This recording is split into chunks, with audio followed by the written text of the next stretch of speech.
When we think of medieval Europe, our minds often conjure images of knights in shining armour, towering castles, and romantic tales of chivalry. But the reality of life during these 1,000 years, from roughly 500 to 1500 CE, was far more complex, brutal, and fascinating than any fairy tale could capture. This was an era that witnessed the collapse of the mighty Roman Empire, leaving behind a fragmented continent where survival meant everything and comfort meant nothing. It was a time when a single bad harvest could doom entire villages, when raiders could appear at dawn and disappear by nightfall with everything you owned, and when the average person lived their entire life within a day's walk of where they were born. Yet from this apparent darkness emerged something extraordinary: the foundations of our modern world.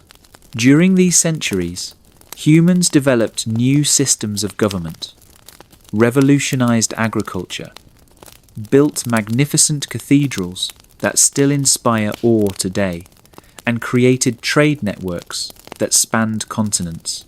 They survived plagues that killed a third of the population, repelled invasions from Vikings and Mongols, and slowly, painstakingly, built the political and economic structures that would eventually bloom into the Renaissance. This isn't a story about kings and queens, though they play their parts. This is a story about ordinary people: twine, farmers, merchants, craftsmen, mothers, and children who lived through extraordinary times. It's about human resilience, adaptation, and the slow, often painful process of building civilization from the ground up. So let's start today's story. Find somewhere comfortable, close your eyes, and let me take you back 1,000 years to a world both alien and familiar, where every sunrise brought new dangers and new possibilities. Part 1. The Collapse of Everything, 500 to 550 CE. The year is 523 CE, and you're awakening to a world that no longer makes sense. Your grandfather used to tell stories of his grandfather's time, when Roman legions marched in perfect formation along stone roads that connected every corner of the known world, when coins bore the face of emperors who ruled from Britannia to Mesopotamia, when laws were written down and applied equally, when trade flourished, and when being a Roman citizen meant something. That world is gone. You rise from your straw mattress in a dwelling that would have horrified your ancestors: rough wooden walls, chinked with mud and moss, a thatched roof that leaks when the rains come hard, and a dirt floor that turns to mud in winter. The grand villa that once stood on this very spot was stripped of its marble and fine stones decades ago. Its columns now serve as corner posts for animal pens, and its beautiful mosaic floors lie buried under accumulated dirt and debris.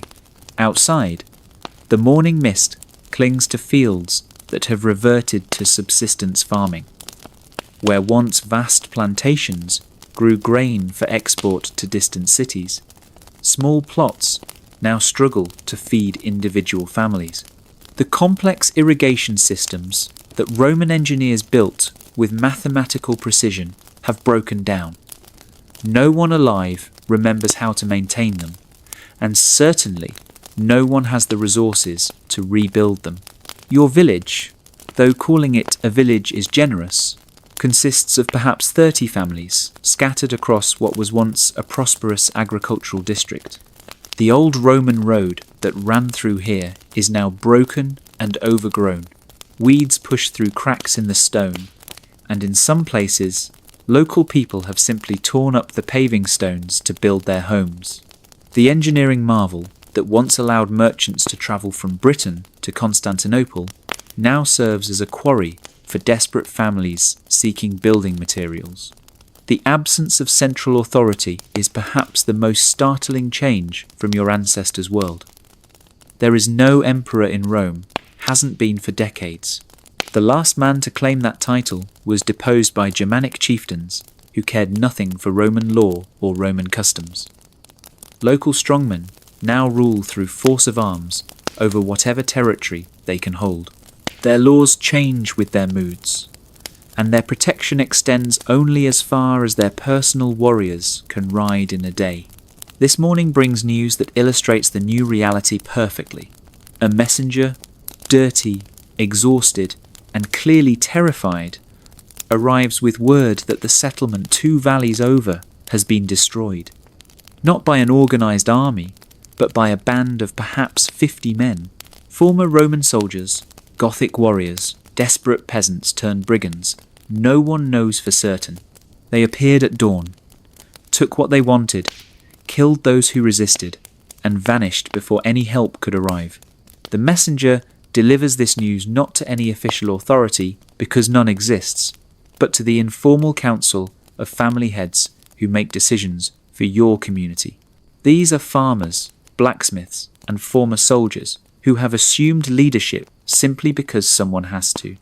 They listen grimly as the messenger describes burned granaries, slaughtered livestock, and families fleeing into the forests with nothing but the clothes on their backs.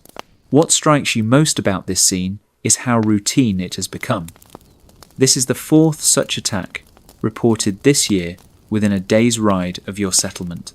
The messenger himself is a professional now. There's actually enough demand for his services that he makes a living riding between communities, sharing news of disasters, raids, and the occasional death of some local warlord. After the messenger leaves, the men of your community gather to discuss response. The conversation would have been unimaginable in your great-grandfather's time. Should families disperse into the woods until the danger passes? Should everyone move into the old Roman fortification on the hilltop, and a crumbling structure that might provide some protection but would be impossible to supply for any length of time? Should they try to negotiate with the raiders, offering tribute in exchange for being left alone? No one mentions appealing to higher authority, because there is none. No one suggests that professional soldiers will come to help, because they don't exist.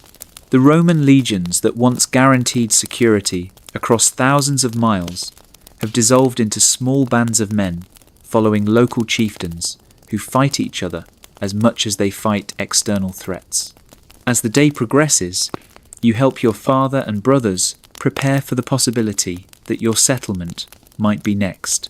This preparation reveals another stark difference from the Roman past: the complete breakdown of specialization. Your grandfather might have been a skilled potter or a merchant who never held a weapon, but survival in this new world requires everyone to be everything. You must be farmer, soldier, craftsman, and trader all at once. The weapons you gather are a hodgepodge that tells the story of collapse in miniature.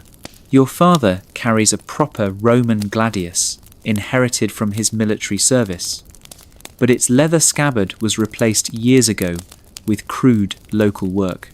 Your brother has a Germanic spear taken from a dead raider 3 summers ago. You carry a hunting bow that doubles as a war bow, arrows fletched with whatever feathers you can find. The shields are homemade. The armour is leather reinforced with pieces of metal scavenged from various sources. This improvised military preparation continues through the afternoon. Lookouts are posted on high ground with instructions to light signal fires if raiders are spotted. Valuables, what few there are buried or hidden in predetermined locations. Livestock is moved closer to the settlement where it can be watched. Escape routes through the forest are reviewed, and cache points stocked with basic supplies. As evening approaches, you realize that this is what life has become: constant preparation for the next crisis, because there will always be a next crisis. The Roman peace that once allowed people to travel unarmed across vast distances, to sleep soundly behind walls they trusted to protect them, to plan beyond the next harvest, all of that belongs to a lost world that might as well be mythology. Yet, as you settle in for another nervous night, keeping weapons close at hand and ears alert for sounds of danger, you're also witnessing something remarkable. Your community is adapting. Without central authority, they're creating their own governance. Without professional soldiers, they're learning to defend themselves. Without extensive trade networks, they're becoming more self-sufficient. This isn't the end of civilization. It's civilization being rebuilt from the ground up, one small community at a time. Your grandchildren won't live to see the great cathedrals of the High Middle Ages, or the revival of learning that will sweep Europe centuries later. But they're laying the groundwork for that future recovery, one hard-won lesson in survival at a time.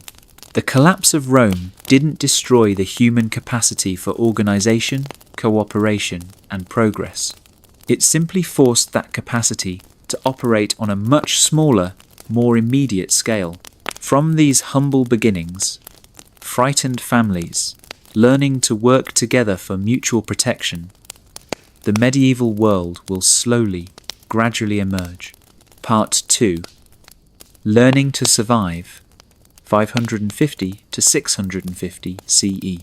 50 years have passed since the Great Collapse, and you are now the child of parents who never knew Roman order.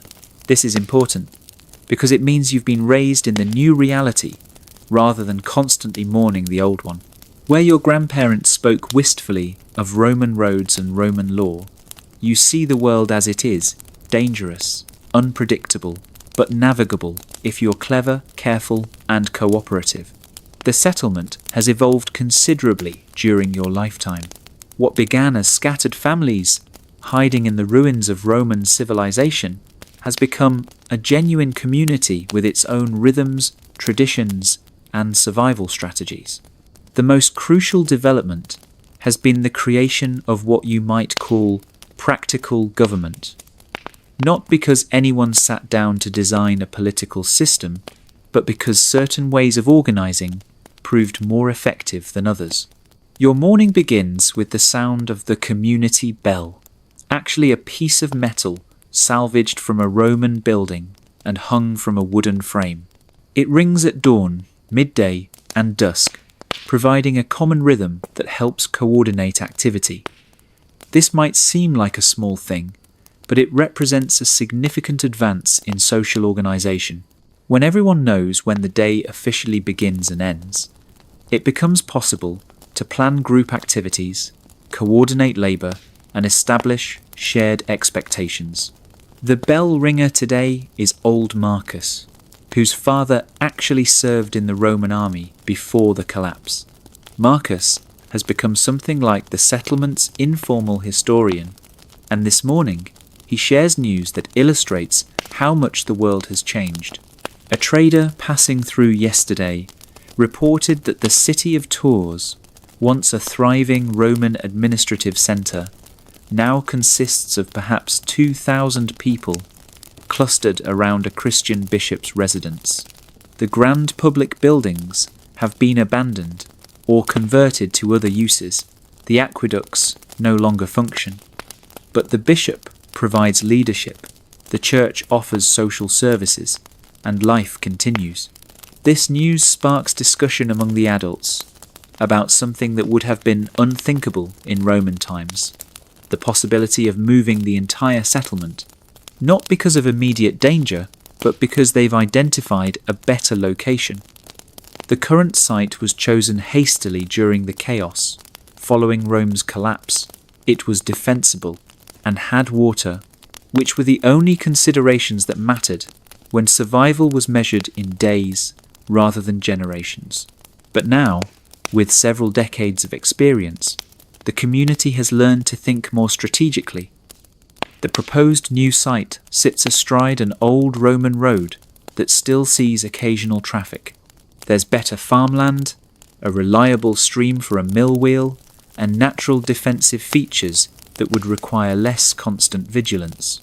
Most importantly, it's positioned to take advantage of the slowly reviving trade networks that connect scattered settlements.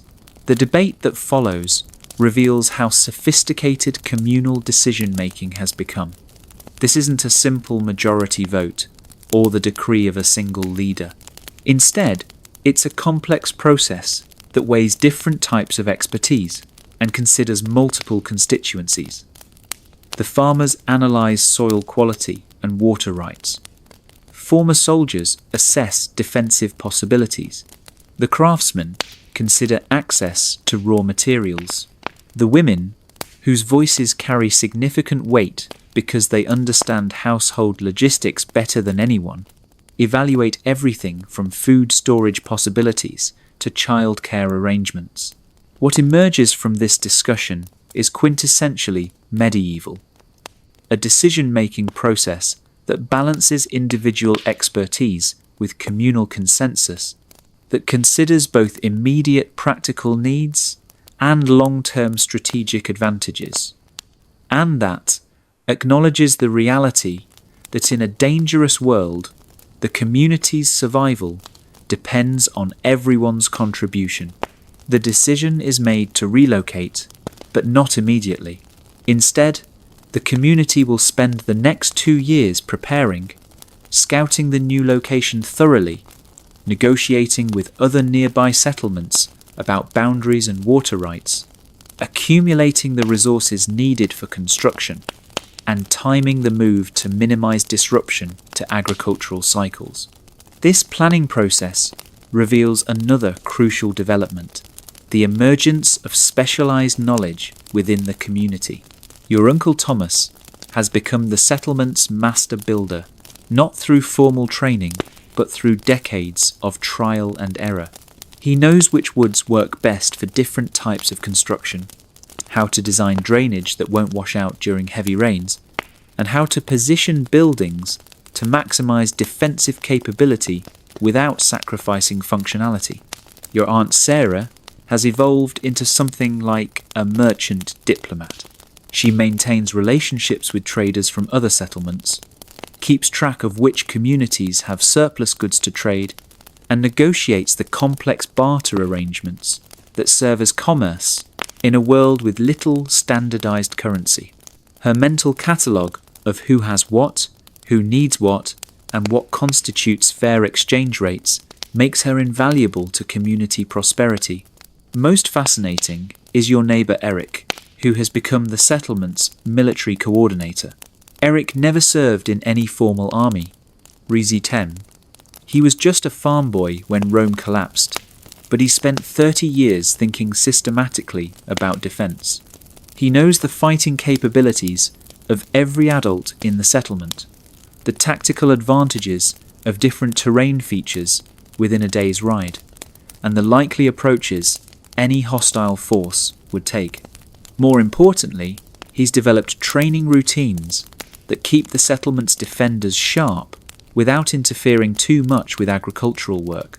These specializations represent something historically significant: the recreation of professional knowledge after the collapse of formal institutions. Rome had military manuals, engineering texts, and commercial law. When those institutions vanished, the knowledge they preserved was temporarily lost.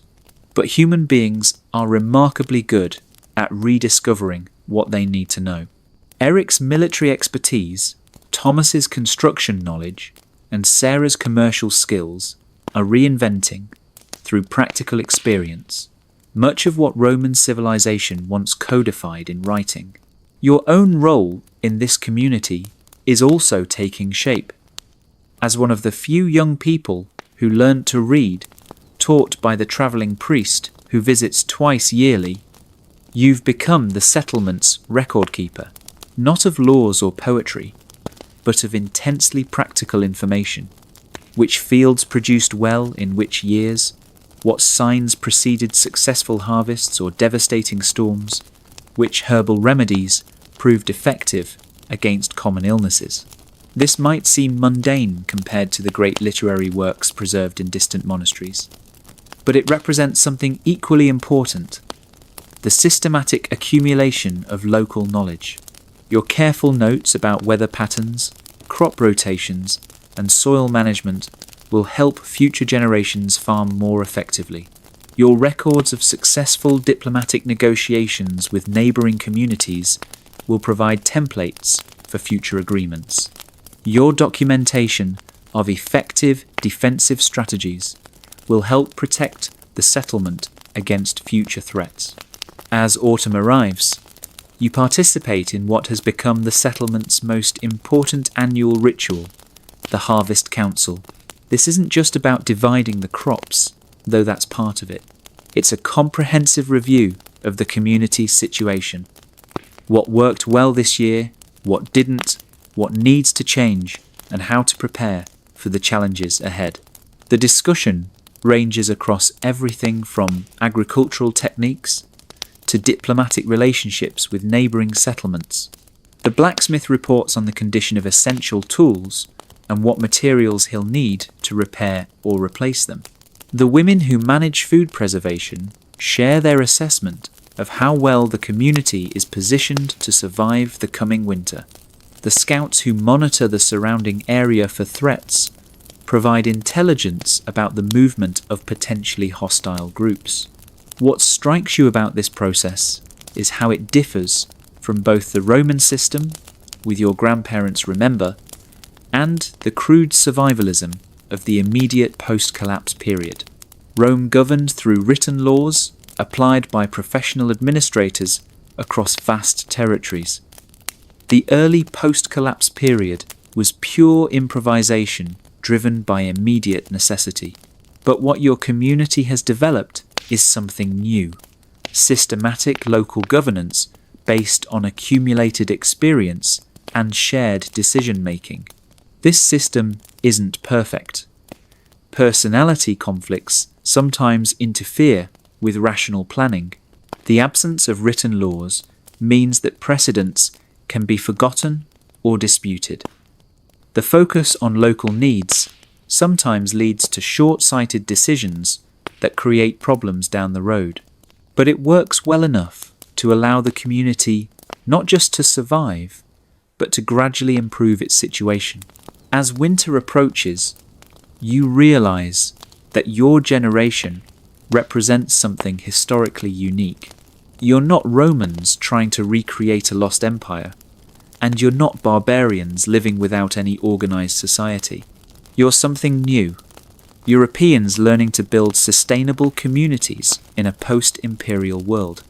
The knowledge you're accumulating, the institutions you're creating, and the solutions you're developing to age-old problems of human cooperation will form the foundation for the medieval civilization that's slowly taking shape across the continent.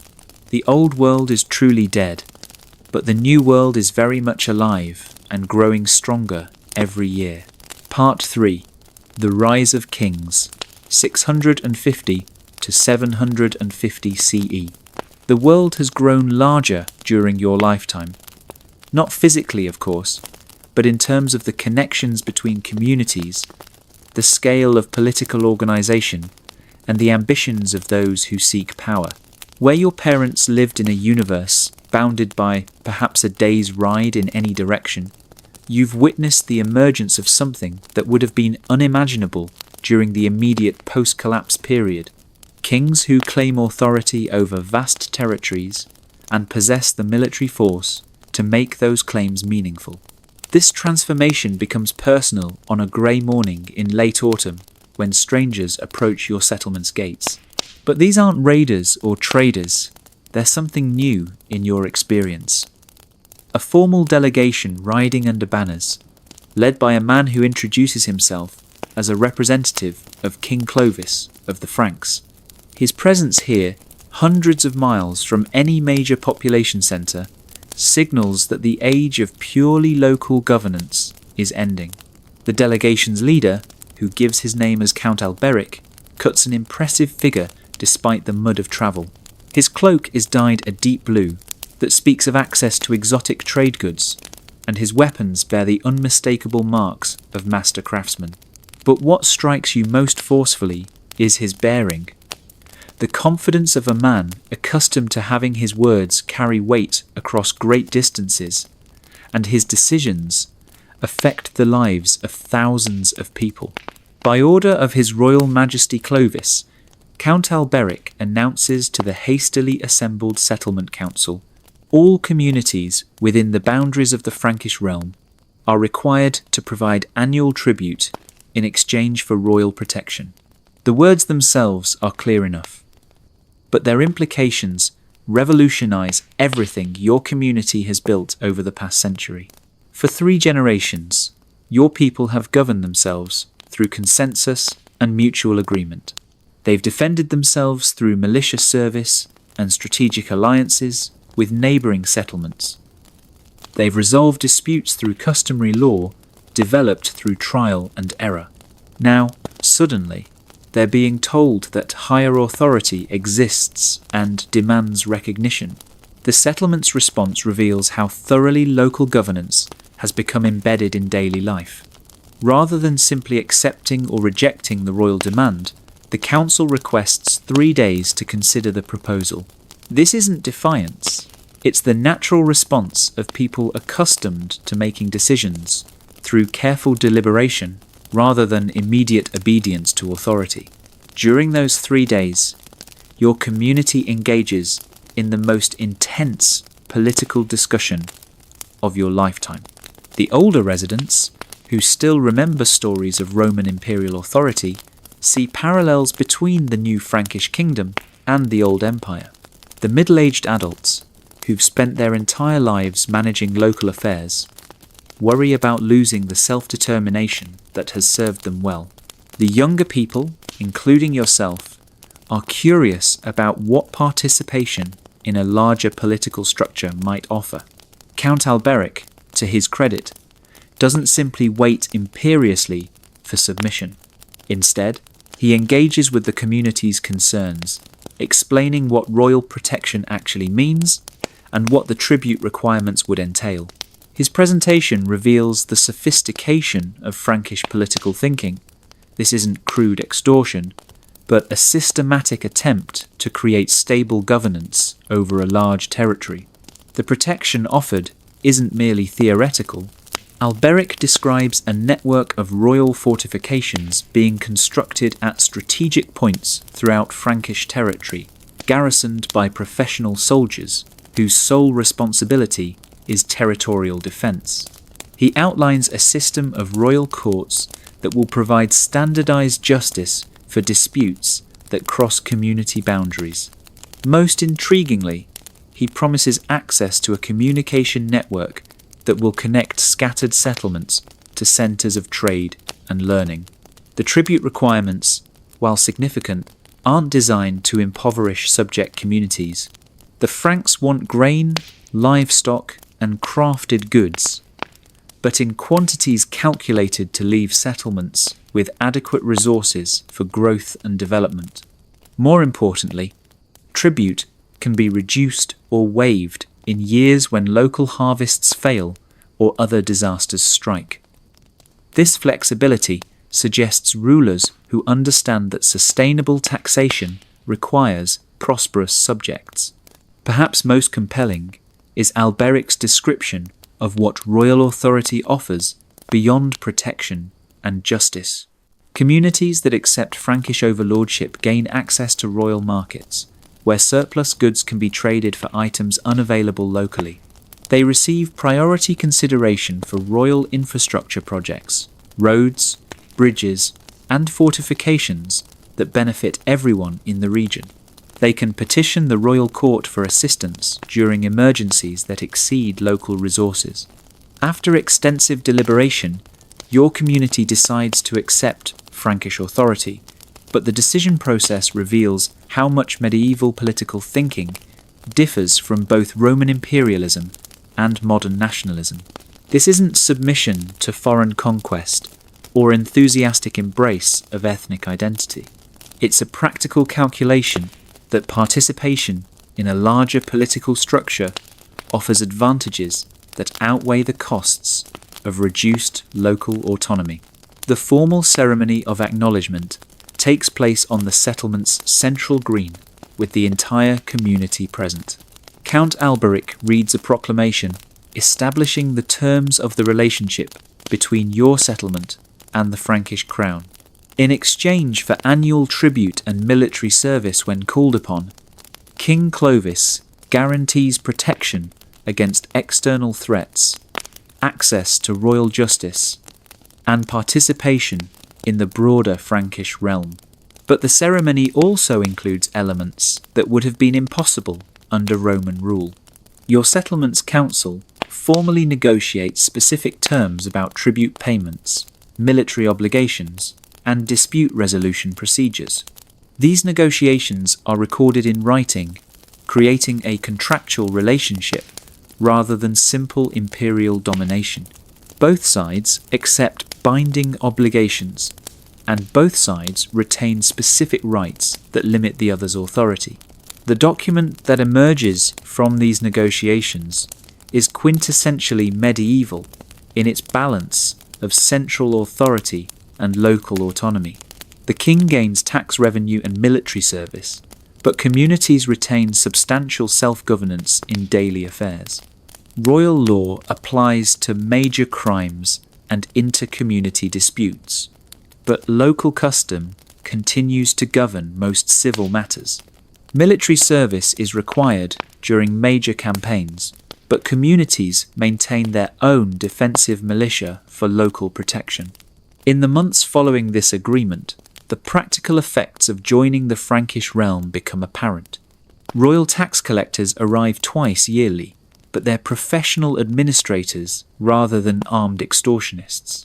Their demands are calculated according to standardized formulas, and they provide receipts that serve as proof of payment and protection against double taxation. More dramatically, your settlement gains access to the royal road system. Engineers arrive to repair the section of old Roman road that passes through your territory, reconnecting you to trade networks that have been dormant for decades. Merchants appear who previously avoided the area because of security concerns, bringing goods from distant regions and offering markets for local products. The military dimension of royal authority also proves beneficial.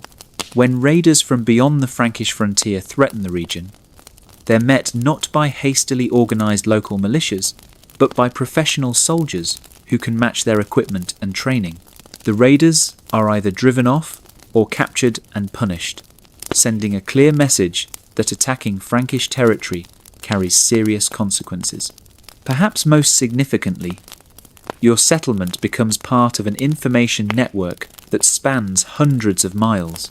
Royal messengers carry news of events throughout the realm, keeping communities informed about everything from military campaigns to natural disasters in distant regions. This information proves invaluable for trade planning, diplomatic relations, and simple understanding of the wider world. By year's end, it's clear that accepting Frankish authority represents more than just a change in governance. It's participation in the emergence of something historically new. The Frankish kingdom isn't simply a larger version of local tribal organisation, nor is it an attempt to recreate Roman imperial administration. It's a new form of European political organisation that balances central authority with local autonomy, combines Christian religious identity with practical governance, and creates stable institutions capable of surviving individual rulers. Your community's integration into this system doesn't mean the end of local self-governance, but it does mean the end of complete local independence. The settlement council still meets regularly and still makes most decisions about daily life, but now they do so within a framework of royal law and under the ultimate authority of the Frankish crown. This represents the beginning of what historians will later call the medieval synthesis, the combination of Germanic tribal traditions, Roman administrative practices, and Christian moral principles that created distinctively medieval forms of government. Your settlement's experience mirrors that of thousands of communities across Europe as the Dark Ages gradually give way to the more organised, more ambitious, and more interconnected world of medieval Christendom. The age of pure localism is ending, but the age of genuine European civilization is just beginning. Part 4. The Church Ascendant, 750 to 850 CE. The sound of church bells has become the rhythm of your days, marking not just the hours of prayer, but the entire structure of community life. This morning, as their bronze voices call across the settlement, you're struck by how thoroughly Christian faith has woven itself into the fabric of daily existence. Your grandparents lived in a world where Christianity was one option among many, where old pagan traditions persisted alongside the new religion. But you've grown up in a world where being Christian isn't just a personal belief, it's the foundation of political authority, social organization, and intellectual life. The transformation is visible everywhere, but nowhere more dramatically than in the new stone church that dominates your settlement's centre. Construction began 5 years ago under the direction of Brother Martin, a monk sent by the regional bishop to oversee the project. The building itself represents achievements that would have seemed impossible during the chaotic centuries following Rome's collapse, quarrying and transporting massive stone blocks, organizing skilled craftsmen from across the region, and coordinating a construction project that requires years of sustained effort and substantial financial resources. But the church represents more than architectural ambition. It's the physical manifestation of a new kind of authority that combines spiritual leadership with practical governance. Bishop Theodulf, who consecrated the building last month, doesn't just conduct religious ceremonies, be place. He mediates disputes between settlements, organizes collective defense against raiders, oversees the distribution of surplus food during harsh winters, and maintains written records of everything from birth and death registrations to commercial agreements. This morning brings news that illustrates the church's expanding influence in ways that would have astonished your ancestors. Brother Martin announces that the settlement has been selected to provide 2 young men for education at the monastery school in Tours. This represents an extraordinary opportunity, the chance for local boys to acquire literacy, numeracy, and the classical knowledge preserved in monastic libraries. But it also demonstrates how the church has become the primary mechanism for social advancement in medieval society. The selection process reveals how thoroughly Christian values have penetrated community decision-making. Rather than choosing candidates based purely on family wealth or local political connections, the community considers moral character, intellectual ability, and commitment to serving others. The discussion that follows shows people thinking systematically about education as a tool for community improvement, in trained clerics, will return home with skills that benefit everyone, from improved agricultural techniques to better medical knowledge. Your younger brother Thomas is selected as one of the candidates, and his preparation for departure illustrates another crucial development: the church's role as preserver and transmitter of knowledge. Brother Martin spends weeks preparing Thomas for monastic education, covering everything from basic Latin grammar to theological principles that will guide his studies.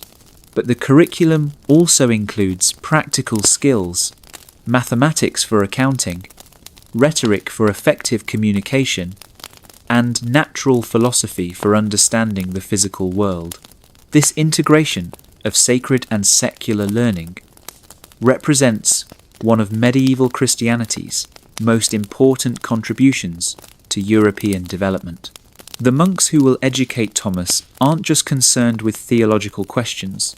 They're preserving and extending Roman knowledge of agriculture, medicine, engineering, and administration. The monastery schools are becoming centres of learning that combine ancient wisdom with contemporary innovation.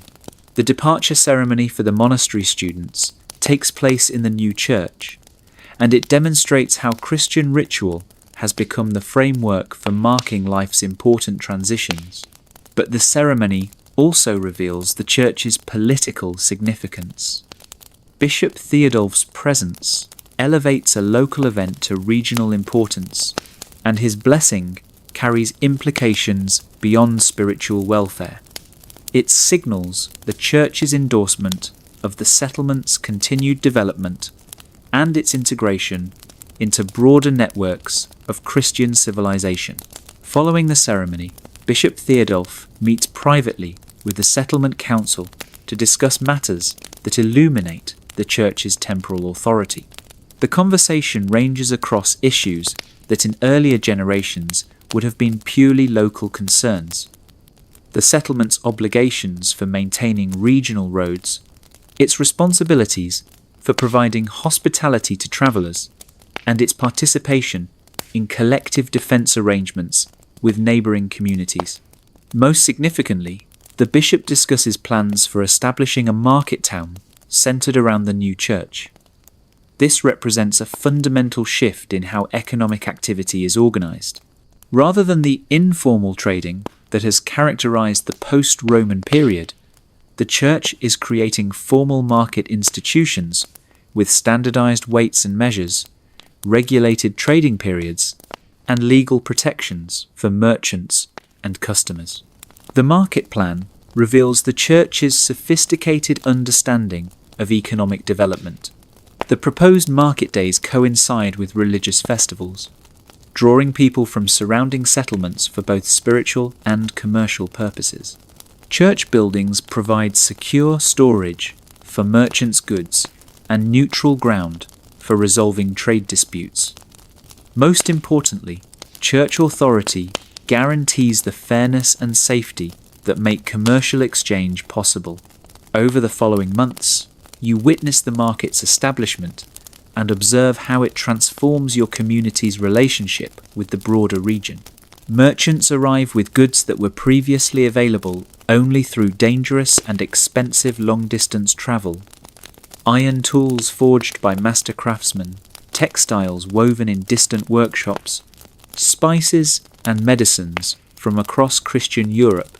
The settlement's own products, grain, livestock, handicrafts, find ready markets among visitors who previously had no access to them.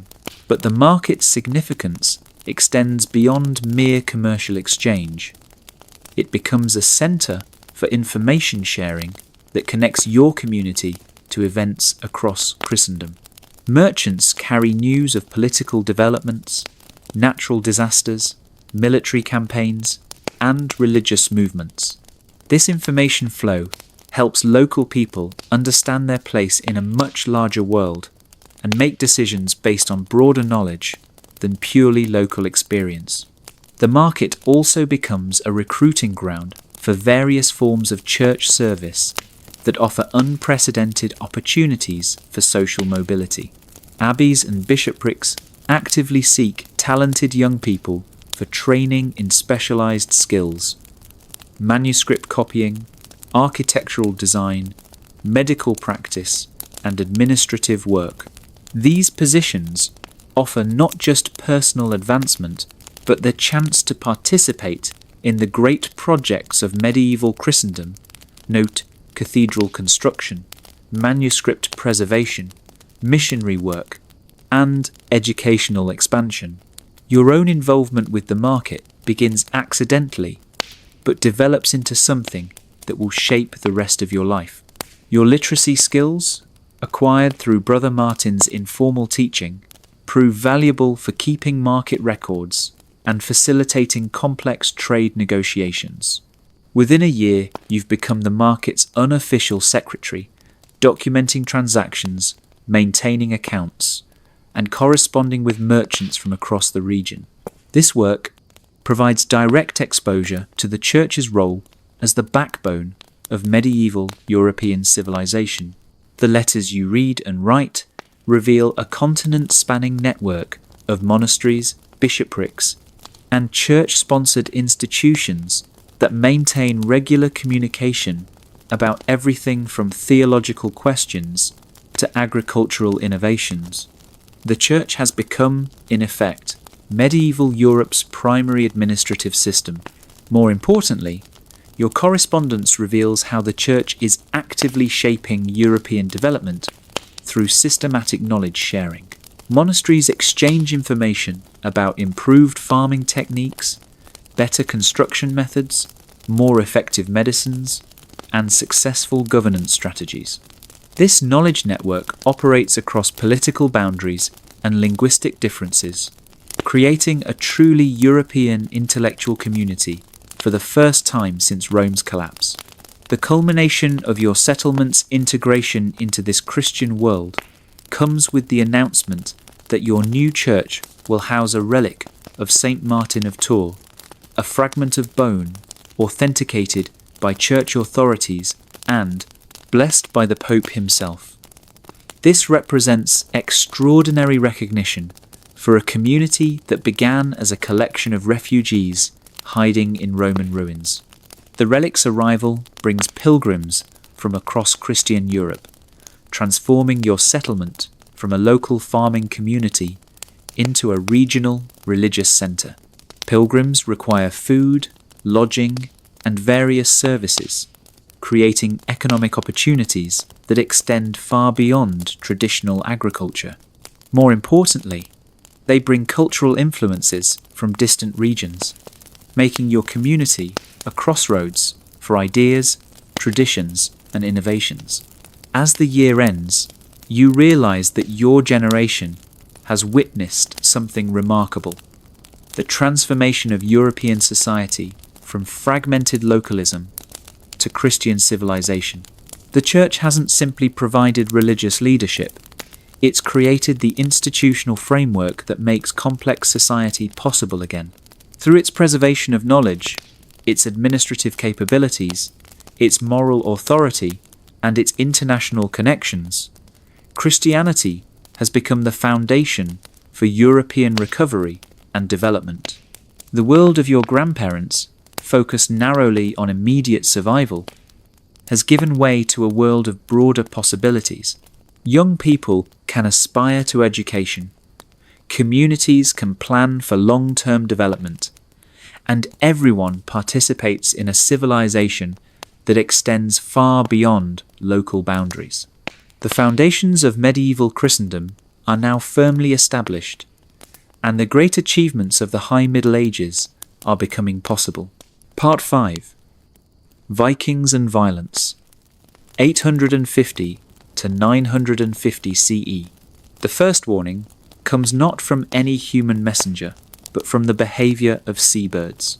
For 3 days, they've been flying inland in agitated flocks, abandoning their coastal nesting grounds, for reasons that become clear only when smoke appears on the horizon. Dark columns rising from settlements along the river, moving steadily inland with a purposefulness that speaks of organised destruction rather than accidental fire.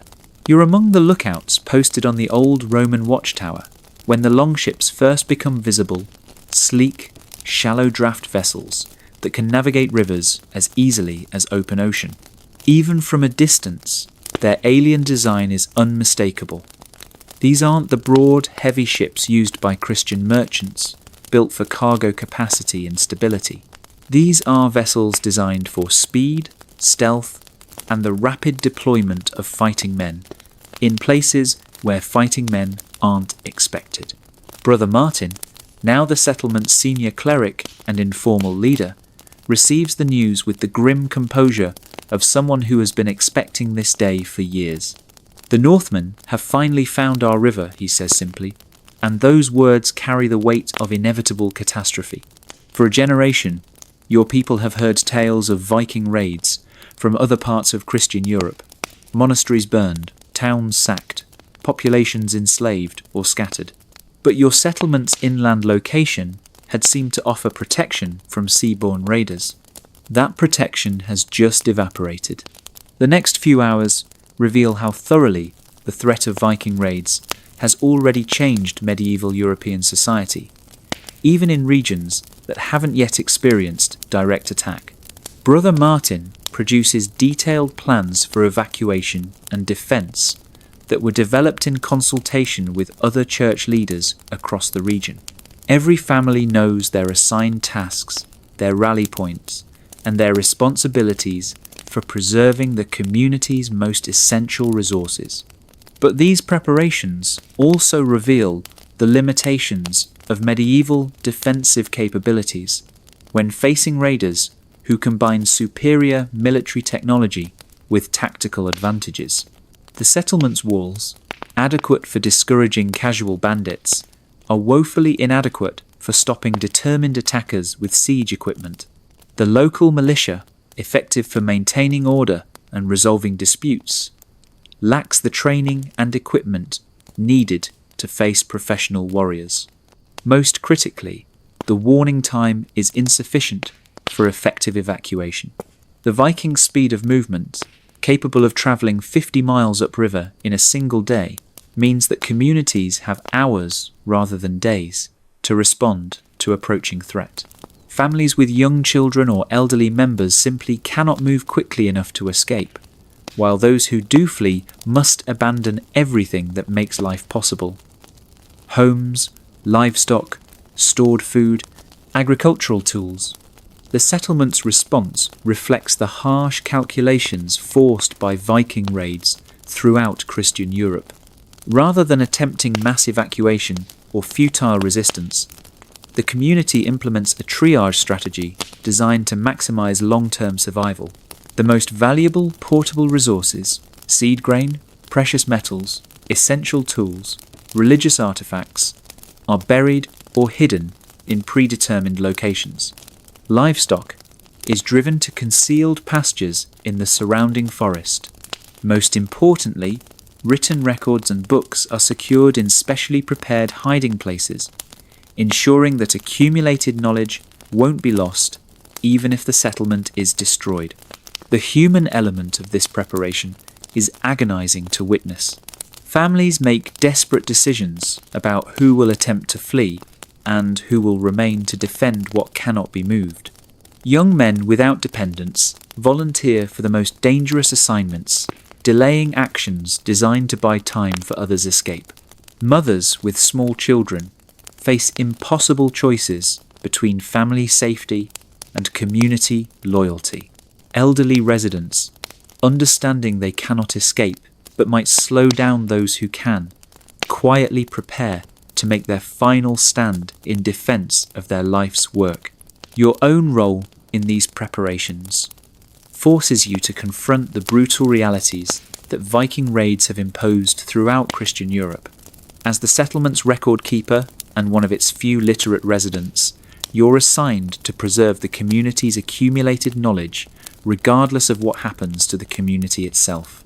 This means preparing multiple copies of essential documents, securing them in different locations, and ensuring that at least one literate person survives to maintain continuity of memory. The actual attack, when it comes, unfolds with a terrifying efficiency that demonstrates why Viking raids have been so devastatingly effective across medieval Europe. The longships arrive at dawn, when defenders are least alert and escape routes are obscured by morning mist. The attackers deploy with practiced precision, some securing the riverfront to prevent escape by water, others moving to surround the settlement, still others advancing directly toward the most valuable targets. But what strikes you most forcefully about the Vikings isn't their ferocity, though that's certainly formidable, but their systematic approach to profitable violence. These aren't berserkers driven by battle rage. They're professional raiders conducting a business operation. They know exactly what they're looking for, where to find it, and how to extract maximum value with minimum risk to themselves. The settlement's defences, adequate for dealing with local bandits or property disputes, prove pathetically inadequate against attackers who have refined their techniques through raids across multiple kingdoms. The wooden palisade that took months to construct is breached in minutes using specialized equipment. The militia, brave but inexperienced in large-scale combat, is overwhelmed by warriors who fight together with practiced coordination. Yet the attack also reveals something that Viking success has inadvertently taught medieval Europeans: the importance of adaptive resistance. Rather than attempting to hold fixed positions against superior force, defenders implement flexible strategies designed to maximize costs for attackers. Booby traps slow Viking advances through the settlement. Deliberately started fires deny raiders access to valuable resources. Most importantly, coordinated harassment prevents the Vikings from conducting their usual methodical looting. The outcome is devastating, but not total. The settlement is burned and looted, but the systematic preparation means that essential resources remain hidden, and many residents escape to fight another day. More importantly, the Vikings' success is incomplete enough that they move on quickly rather than establishing a permanent presence.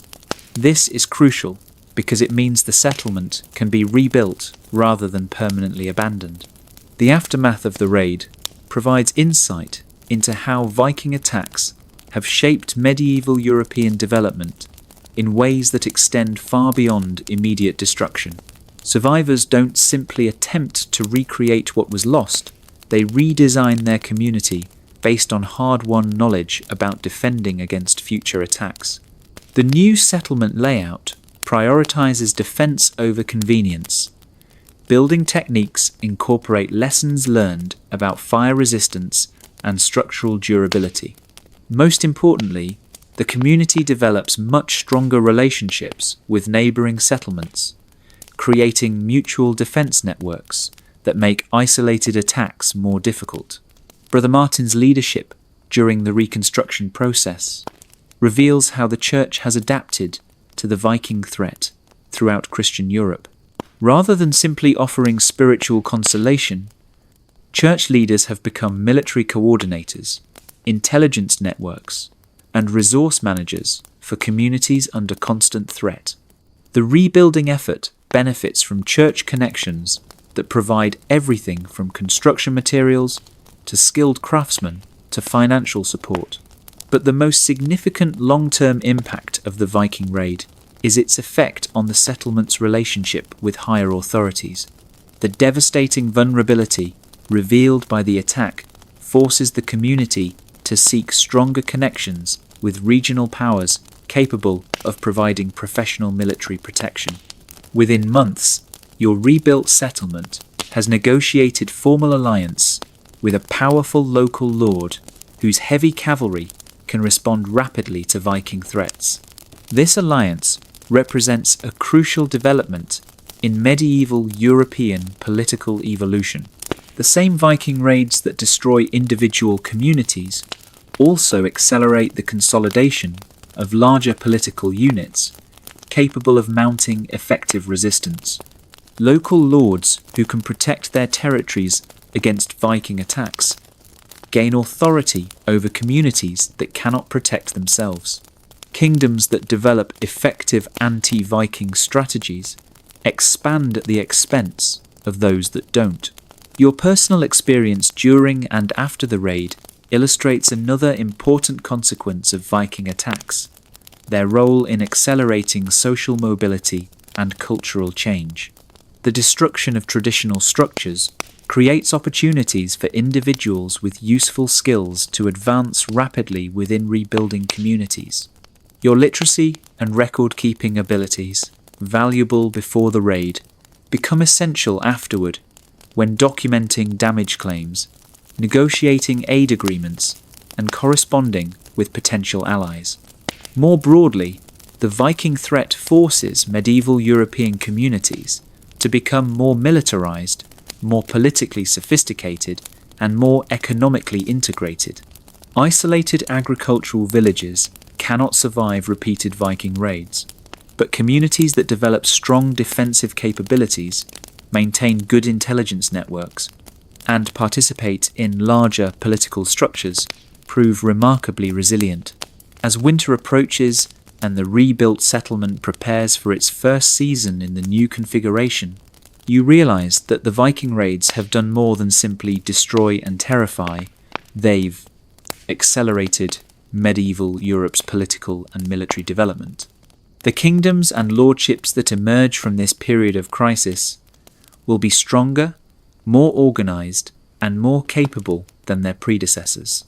The immediate suffering caused by Viking raids is undeniable and devastating, but their long-term effect is to force European societies to develop the institutional capabilities that will eventually enable them not just to resist Viking attacks, but to launch their own expansion across the continent and beyond. The medieval world emerging from this crucible of violence will be harder, more militaristic, and more ruthlessly efficient than the relatively peaceful Christian communities of the earlier period. In the flames of your burned settlement, the foundations of medieval Europe's military prowess are being forged. Part 6.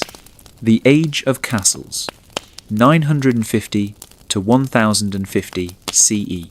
The massive stone keep that now dominates the landscape didn't exist during your childhood. Where once rolling fields stretched unbroken to the horizon, a fortress now rises 5 stories into the sky, its walls thick enough to house entire rooms within their depth.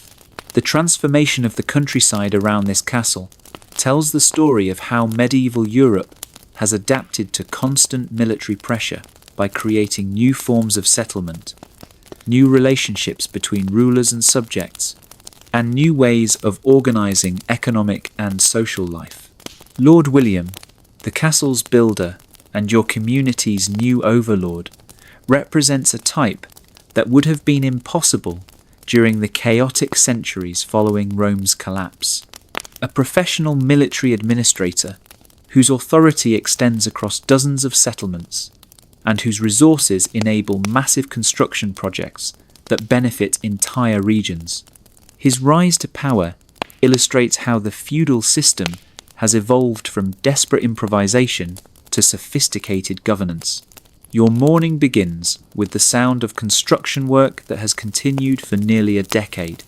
Master Hugh the Builder, brought from Normandy specifically for this project, directs teams of stonemasons, carpenters, and labourers in techniques that represent centuries of accumulated engineering knowledge. The castle being constructed here incorporates innovations developed through hard experience across medieval Europe. Concentric walls that channel attackers into killing zones, arrow loops positioned for maximum defensive coverage, and living quarters designed to withstand extended sieges. But the castle is more than just a military installation. It's the centre of a complex economic and administrative system that extends throughout the surrounding territory. The Great Hall, where Lord William holds court, serves multiple functions. Legal tribunal for disputes too serious, for local resolution, meeting place for coordination between different settlements, storage facility for regional grain reserves, and social centre for ceremonies that reinforce the bonds between lord and vassals. This morning's court session illustrates the sophisticated governance that has developed around castle-centred lordship. The cases brought before Lord William range from property disputes between neighbouring settlements, to accusations of theft involving travelling merchants, to requests for arbitration in marriage agreements that cross community boundaries. His decisions reveal deep knowledge of local customs, regional law, and practical politics. The first case involves a boundary dispute between 2 farming communities whose disagreement threatens to disrupt spring planting. Lord William's resolution draws on written records maintained in the castle's archives, witness testimony from respected elders, and physical inspection of the disputed terrain. But most importantly, his decision prioritizes agricultural productivity over strict legal precedent, ensuring that both communities can plant their crops on schedule while establishing procedures for preventing similar disputes. The second case demonstrates the castle's role in facilitating long-distance trade. A merchant from distant Flanders claims that local villagers have violated the safe passage guarantees that Lord William provides to travelling traders. The investigation that follows reveals the complex arrangements needed to maintain commercial networks in a world of competing jurisdictions and constant security threats. Lord William's handling of the case reinforces his reputation as a protector of commerce while establishing clear guidelines for future interactions between local residents and foreign merchants. But the most significant case involves a young man seeking permission to leave his home village to serve in Lord William's garrison. This request illuminates the social mobility that the feudal system provides for individuals willing to accept its disciplines and dangers. Military service offers advancement opportunities unavailable through traditional agriculture, but it also requires abandoning family ties and accepting obligations that may lead to death in distant conflicts.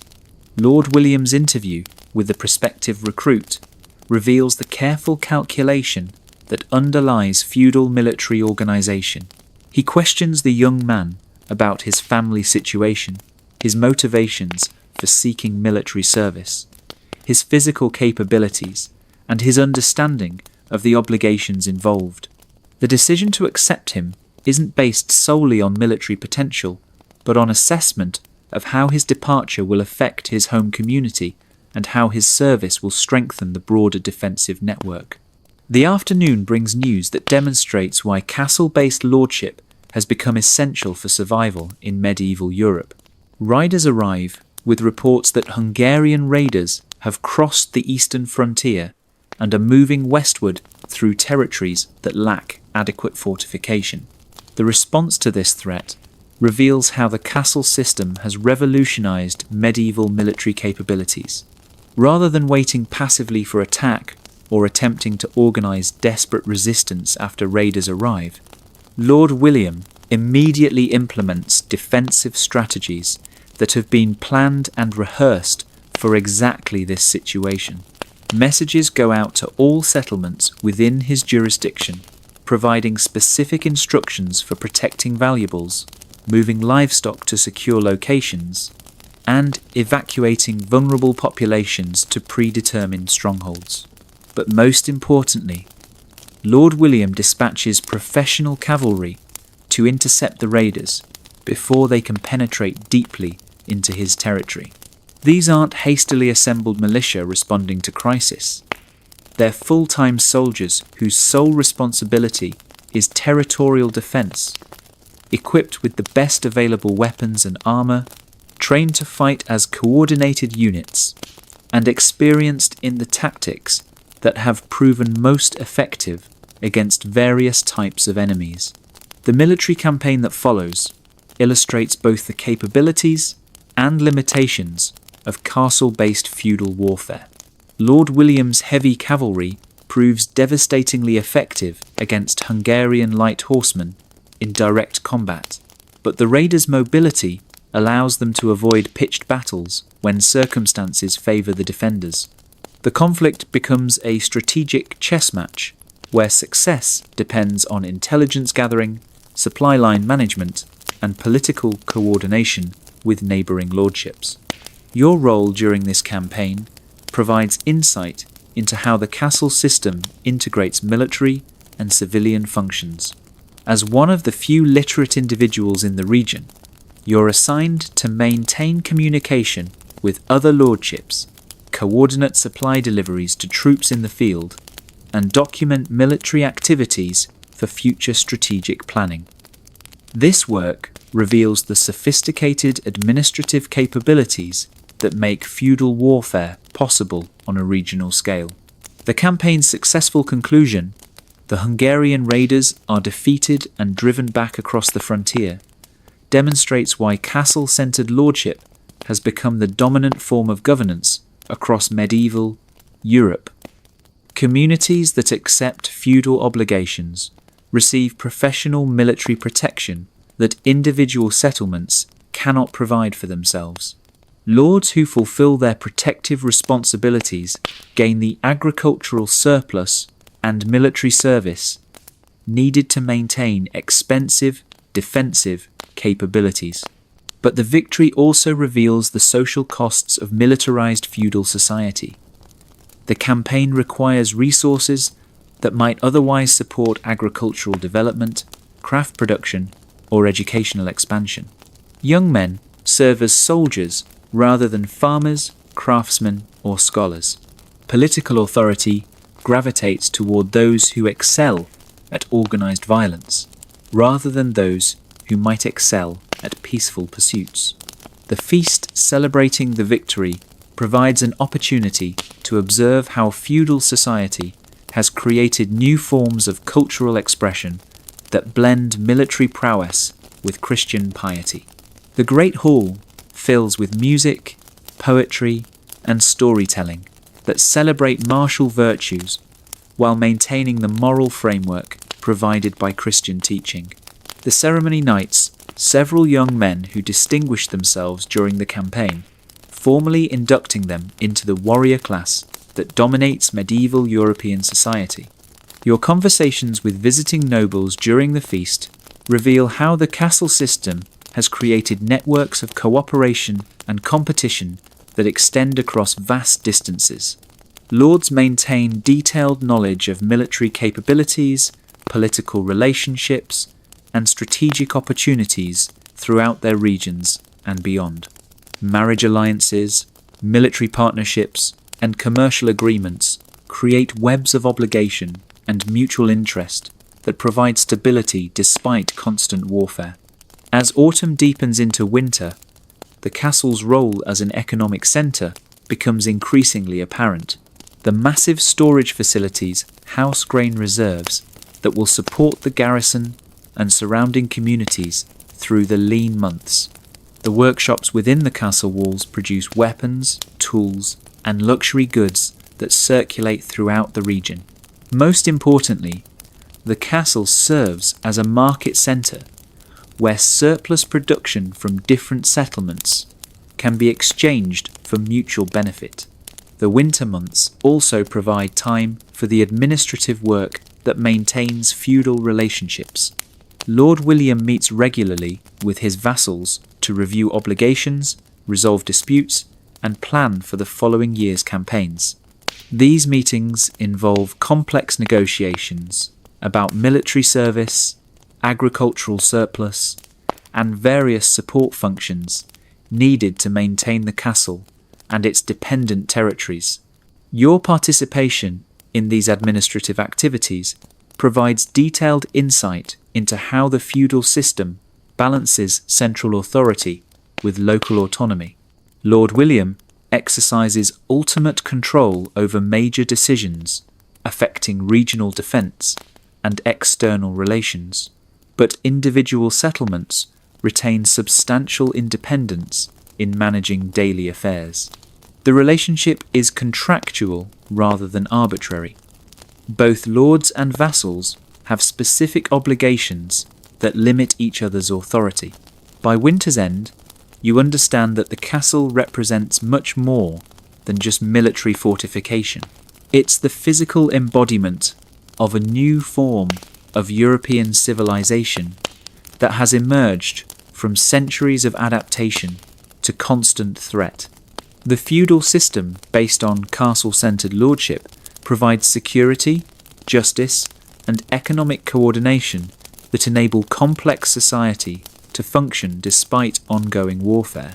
The world of your childhood, characterized by isolated communities struggling for basic survival, has given way to a world of interconnected territories, capable of mounting sophisticated military campaigns, supporting extensive trade networks, and maintaining administrative systems that span hundreds of miles.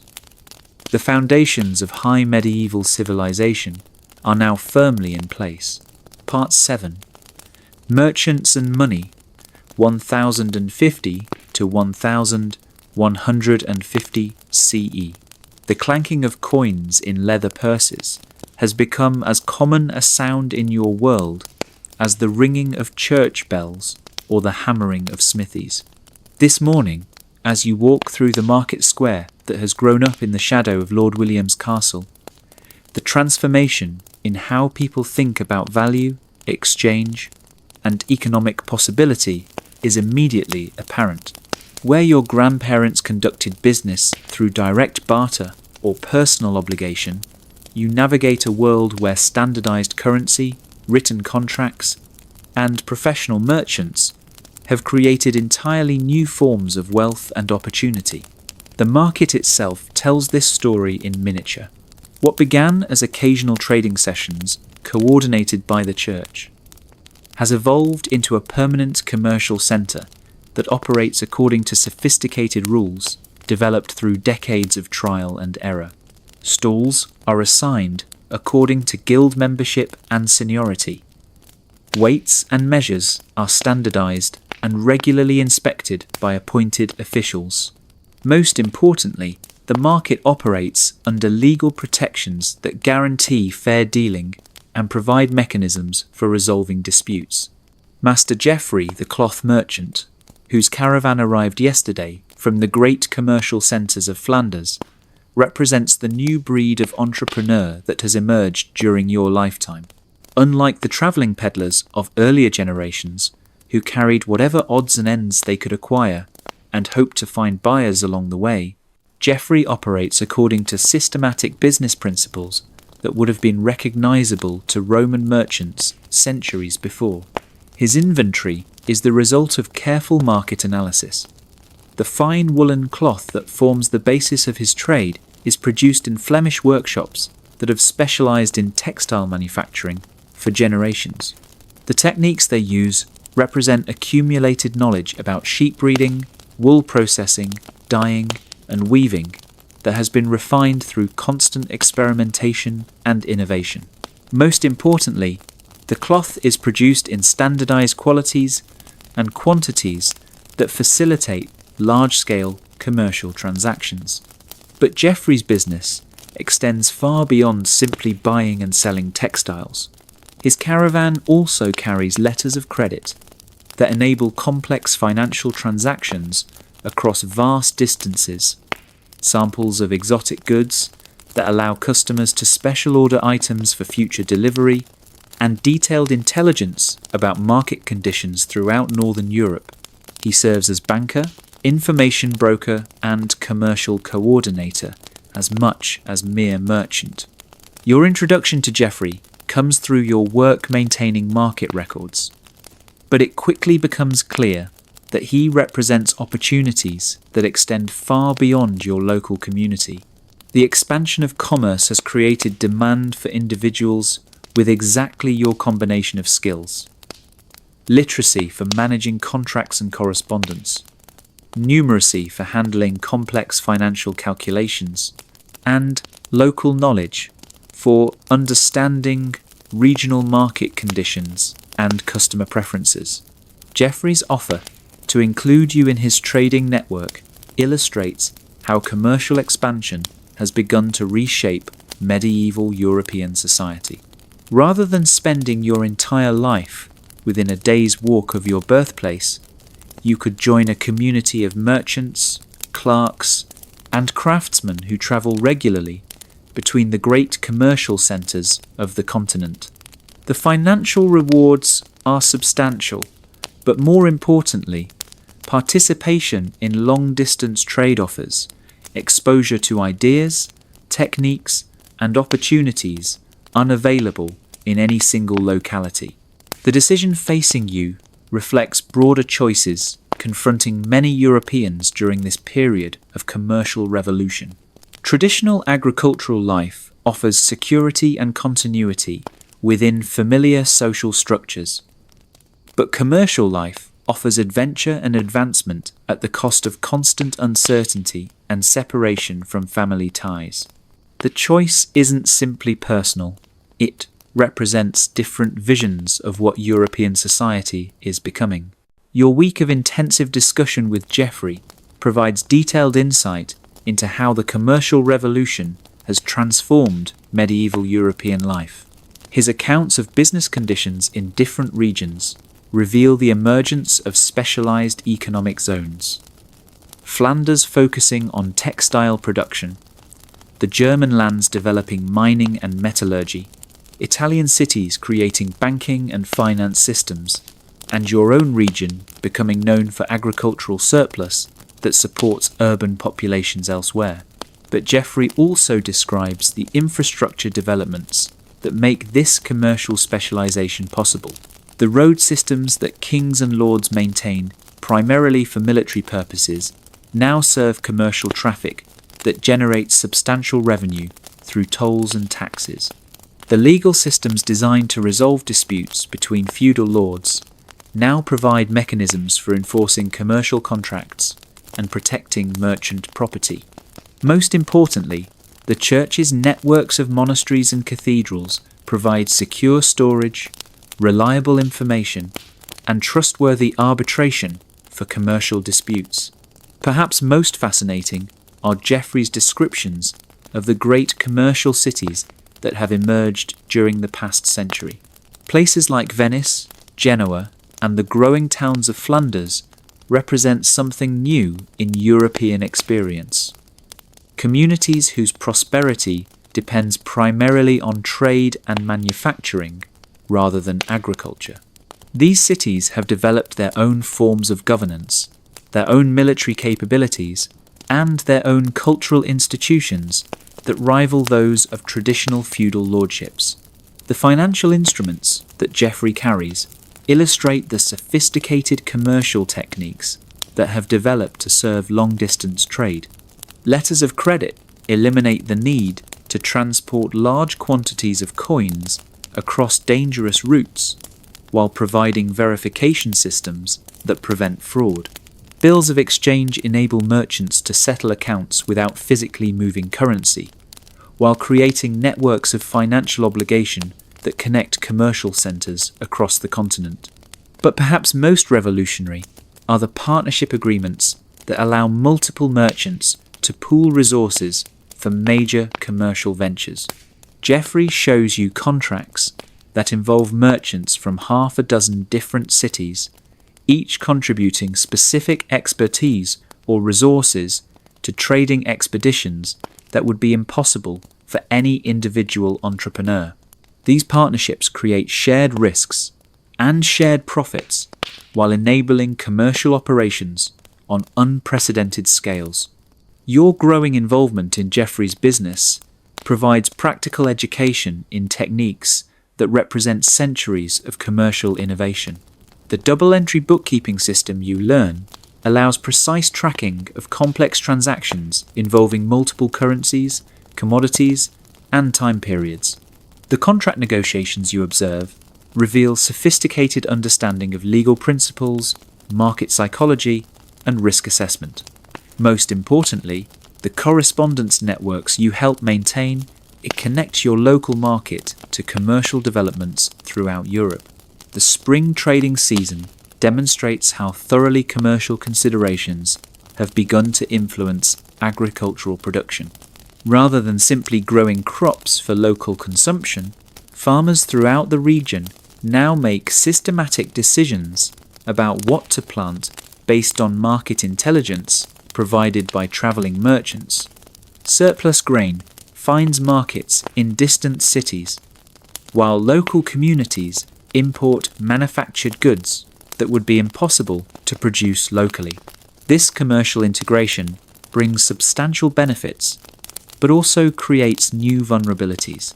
Communities that specialize in particular crops or products become dependent on trade networks for essential goods they no longer produce themselves. Market fluctuations in distant cities can dramatically affect local prosperity. Most seriously, disruption of trade routes, whether through warfare, natural disasters, or political disputes, can create shortages that threaten basic survival.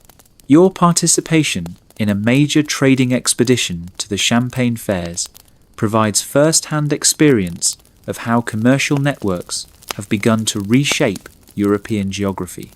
The route you travel connects dozens of communities, each providing specific services to merchant caravans, secure lodging, fodder for animals, blacksmith services for equipment repair, and local products for trading opportunities. But the journey also reveals the continuing challenges facing medieval commerce. Bandits still threaten travellers despite increased security measures.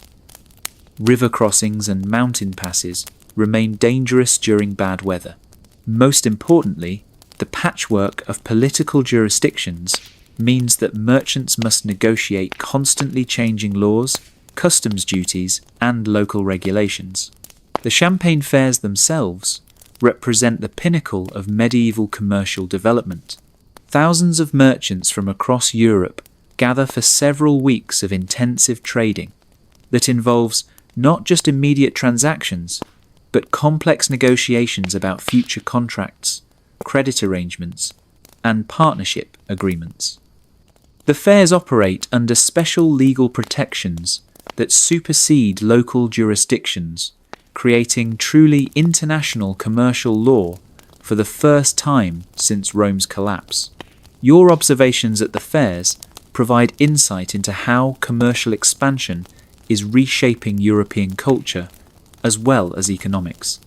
Merchants from different regions exchange not just goods, but ideas, techniques, and information about developments throughout the continent. Italian banking methods spread to Northern Europe, while Flemish textile innovations find applications in distant workshops. Most importantly, commercial relationships create personal bonds that transcend the political and ethnic divisions that dominate feudal society. The return journey to your home region allows reflection on how completely your world has changed during a single generation. The isolated agricultural communities of your youth have given way to interconnected commercial networks that span the continent. Young people now have opportunities for advancement that extend far beyond traditional farming or feudal service. Most importantly, wealth and status increasingly depend on commercial success rather than inherited land or military prowess. As autumn arrives and you settle accounts from the trading season, you realize that you've witnessed and participated in one of history's great economic transformations. The commercial revolution of the High Middle Ages has created prosperity, opportunity, and cultural exchange on scales not seen since the Roman Empire. But it has also created new forms of dependency, competition, and social division that will shape European development for centuries to come. The medieval world is becoming recognizably modern in its commercial sophistication, even as it remains thoroughly medieval in its political and social structures. Part 8. The Crusading Century, 1150 to 1250 CE. The great wooden cross, erected in the center of your market square, casts its shadow across a scene that would have been unimaginable to your ancestors. Armed men from a dozen different kingdoms, speaking half as many languages, united by religious fervour and the promise of salvation through warfare. The Third Crusade has begun, and your prosperous trading community has become a gathering point for crusaders making their way eastward toward the Holy Land. The transformation in your community's fortunes over the past century has been remarkable, but nothing has accelerated change quite like the crusading movement. What began as religious expeditions to reclaim Christian holy sites has evolved into something far more complex. A combination of spiritual pilgrimage, military campaign, and commercial enterprise that has fundamentally altered the relationship between Christian Europe and the wider world. Your morning begins with the organized chaos that has characterized your town for the past 3 months. Master Alan the Provisioner, whose business has expanded dramatically to serve the crusading traffic, coordinates the complex logistics needed to supply armies moving across vast distances. His warehouses contain not just the dried meat, hard bread, and ale that form the basis of campaign rations, but also the specialized equipment that makes long-distance military expeditions possible. Waterproof containers, for preserving gunpowder, medical supplies for treating battlefield injuries, and replacement parts for weapons and armour. But the most significant aspect of Allen's business lies in its international connections. The supplies he provides come from across Europe and beyond. Hungarian grain, Italian metalwork, Flemish textiles, and spices from trade routes that extend to the Indian Ocean. The Crusades have created demand for goods and services on scales that require commercial networks spanning the known world, and merchants like Allen have responded by developing unprecedented levels of business sophistication. The financial arrangements needed to support crusading armies illustrate how religious warfare has accelerated the development of medieval banking. Brother Matthew, the Templar Knight, who serves as the expedition's financial coordinator, carries letters of credit that can be honoured in Jerusalem, Constantinople, or any major Christian city along the route. These instruments represent innovations in international finance that make it possible to transfer substantial wealth across vast distances without the risks associated with transporting actual coins. Your involvement in these financial arrangements begins accidentally but quickly becomes essential to the crusading effort. Your literacy and numeracy skills, combined with your knowledge of local commercial networks, make you valuable for converting the various currencies contributed by crusaders from different kingdoms into standardized purchasing power. More importantly, your connections with established merchants enable the acquisition of specialized supplies that military commanders need but don't know how to obtain. The diversity of the crusading force reveals both the unity and the divisions within medieval Christendom. French knights wear the finest armour and carry weapons that represent centuries of metallurgical refinement, but they depend on Italian merchants for financial services and German craftsmen for equipment maintenance. English archers bring tactical innovations developed through constant warfare against Celtic neighbours, while Spanish soldiers contribute techniques learned fighting Muslim forces in Iberia. Yet these different national contingents also reflect the political fragmentation that continues to characterise medieval Europe despite shared Christian identity. The French nobles refused to accept orders from German commanders, while Italian city-states provide support only in exchange for specific commercial concessions.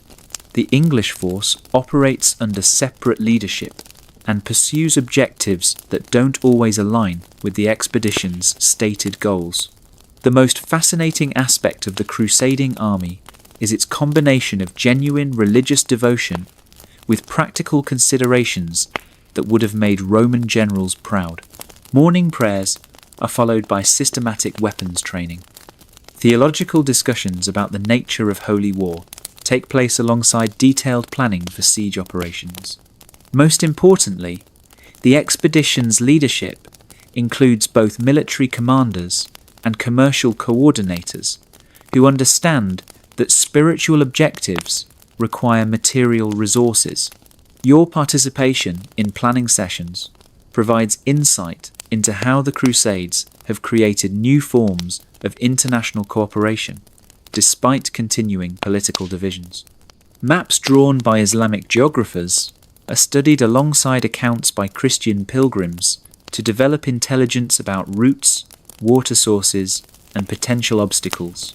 Commercial agents, who regularly trade with Muslim merchants, provide crucial information about political conditions, military capabilities, and economic opportunities in territories the Crusaders hope to conquer.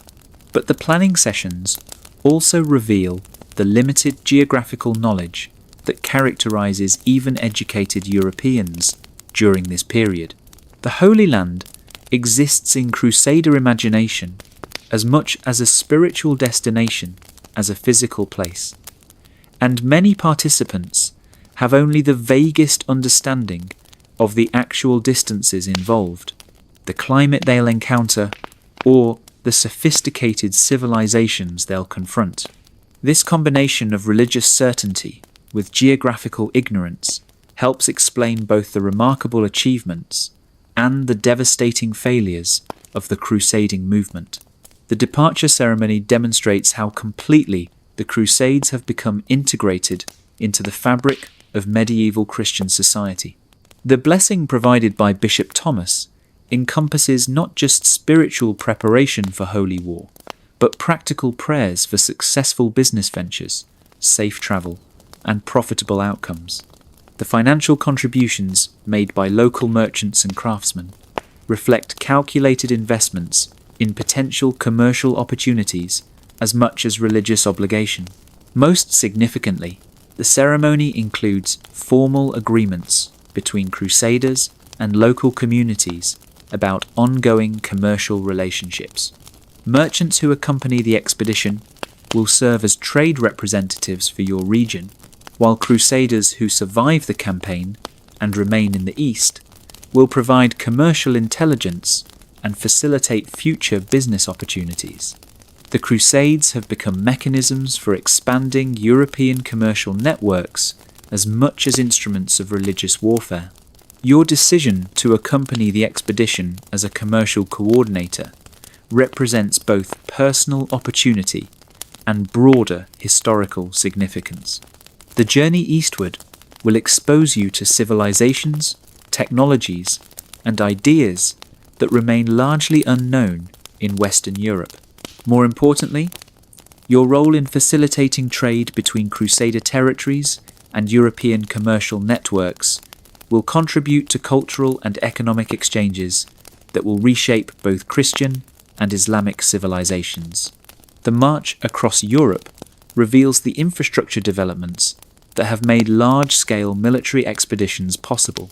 The road systems maintained by various kingdoms can accommodate armies of unprecedented size, while the network of monasteries and churches provides logistical support that eliminates many of the supply problems that plagued earlier military campaigns. Most importantly, the commercial relationships that connect different regions enable systematic procurement of resources needed for sustained warfare. But the journey also reveals the enormous costs associated with crusading warfare. Entire regional economies are disrupted by the demands of supplying passing armies. Agricultural production suffers when large numbers of young men abandon farming for military service. Most seriously, the financial resources devoted to crusading expeditions represent investments that cannot be made in infrastructure, education, or technological development. The Siege of Acre provides your first direct experience of how crusading warfare combines religious objectives with practical military and commercial considerations. The Christian assault on this strategic port city involves not just military operations, but complex negotiations with Italian merchant cities about post-conquest commercial arrangements, diplomatic contacts with potential Muslim allies who oppose the current defenders, and financial planning for establishing permanent Christian presence in the region. Your role during the siege illustrates how the Crusades have created unprecedented opportunities for European commercial expansion. The supplies needed for extended siege operations require trade networks that connect the Holy Land to production centres throughout Europe.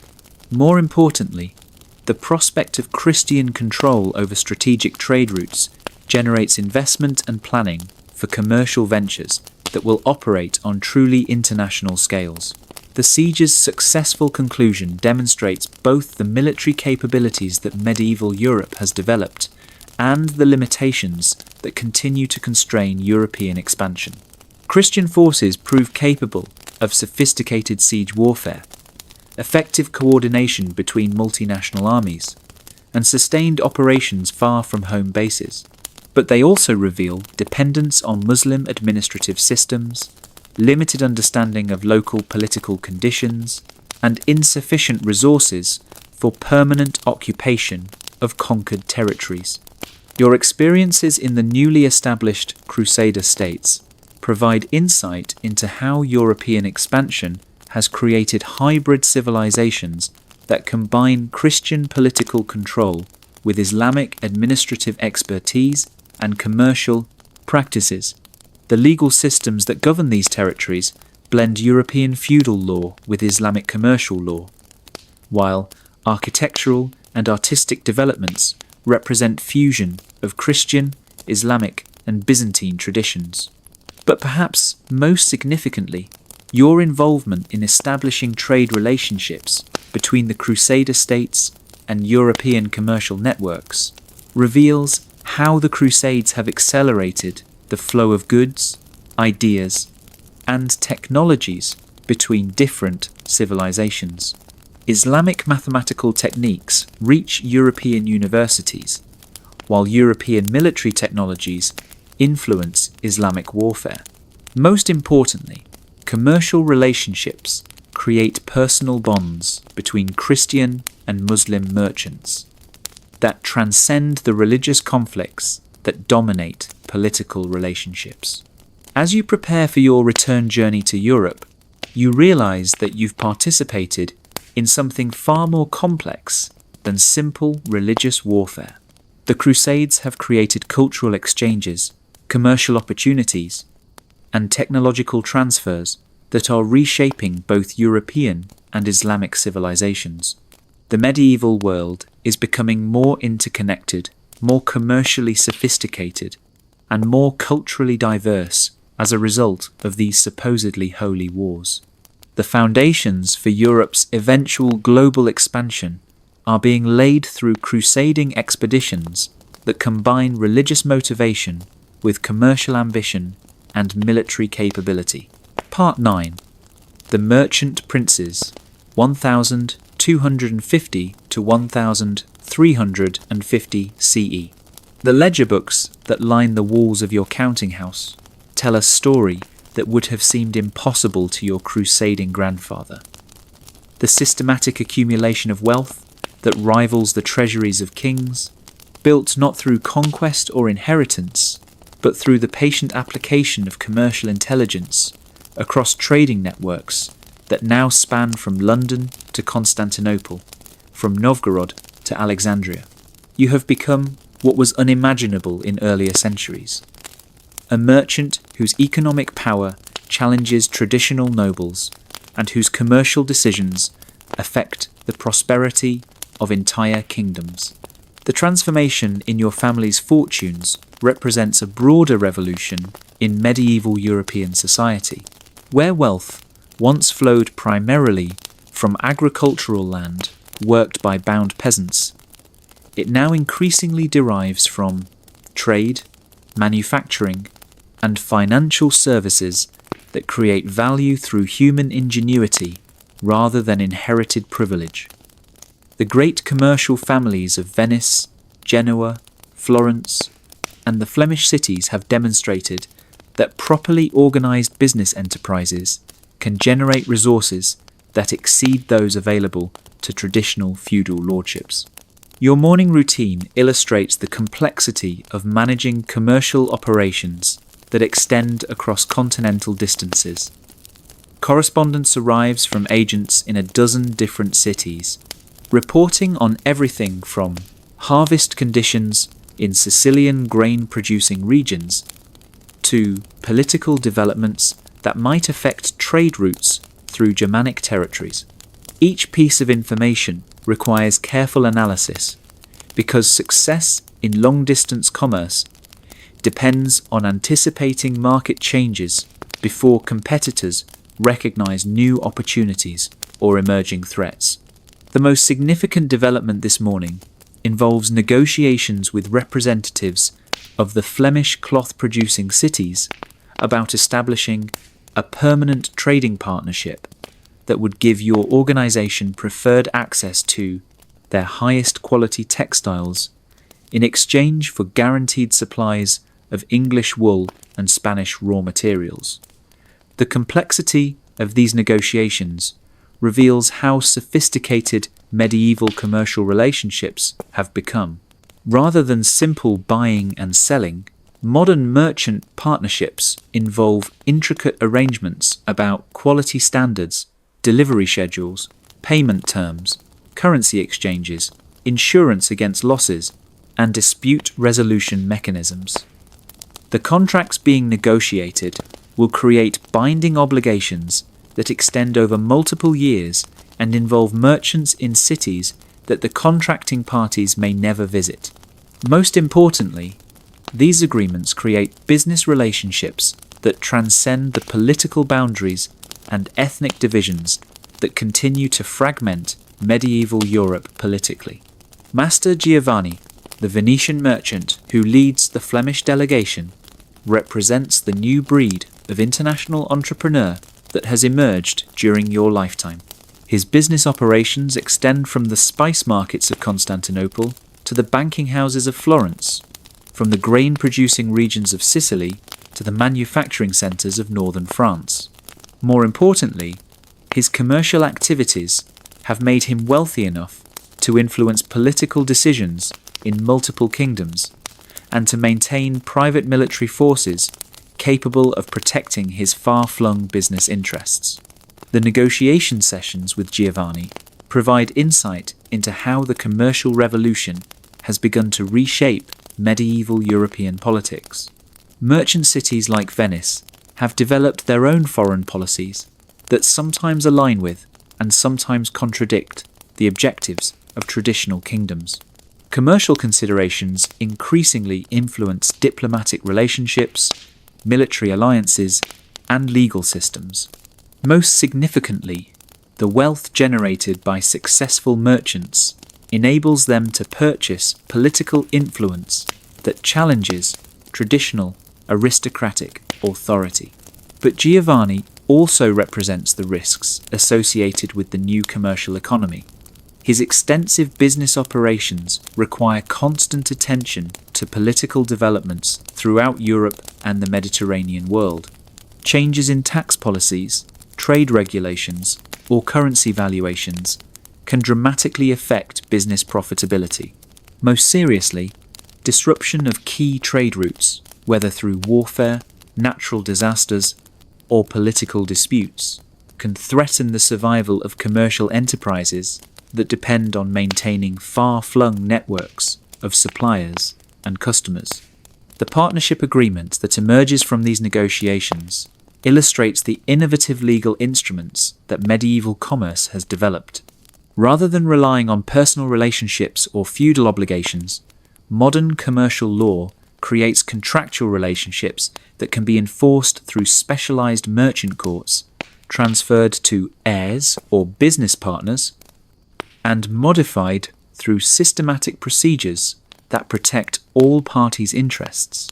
Most importantly, the agreement includes provisions for sharing information about market conditions, coordinating responses to political developments that affect commerce, and providing mutual assistance during emergencies that threaten business operations. These arrangements create networks of commercial cooperation that operate independently of political authorities and provide alternatives to traditional forms of social organization.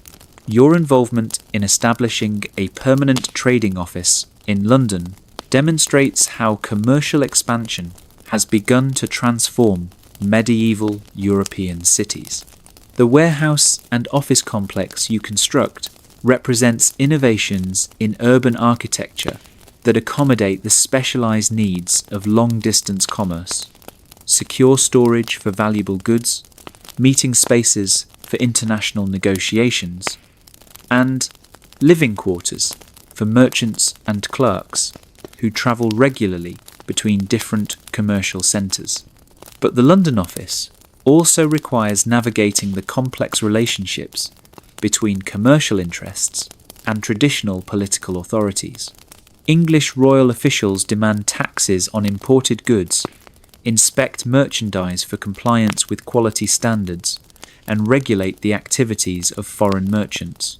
At the same time, English nobles seek to protect domestic producers against foreign competition while ensuring access to imported goods that their own territories cannot provide.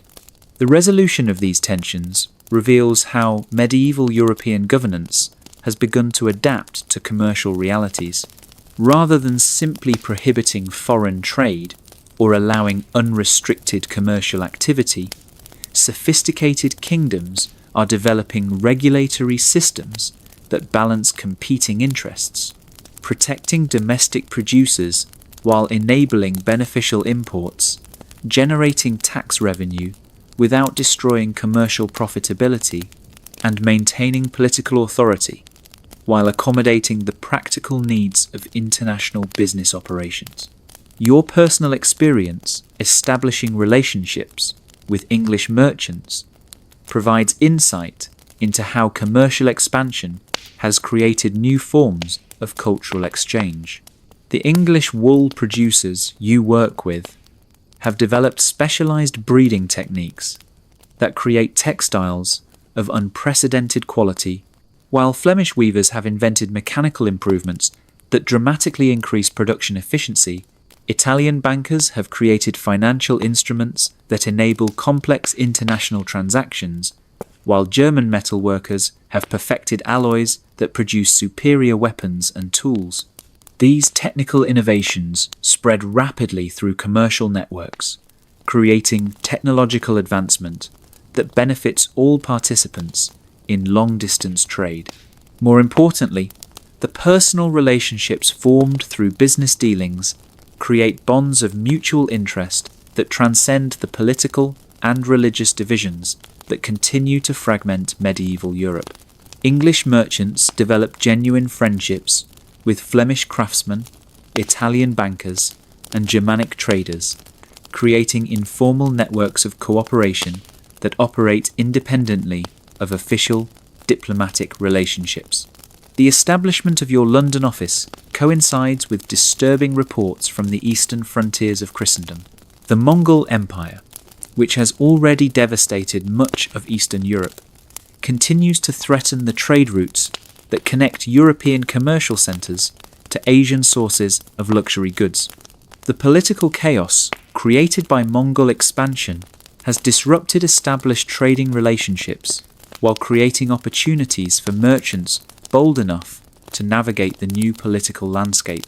Your decision to send a commercial expedition toward the Mongol territories represents both enormous risk and potentially unprecedented reward.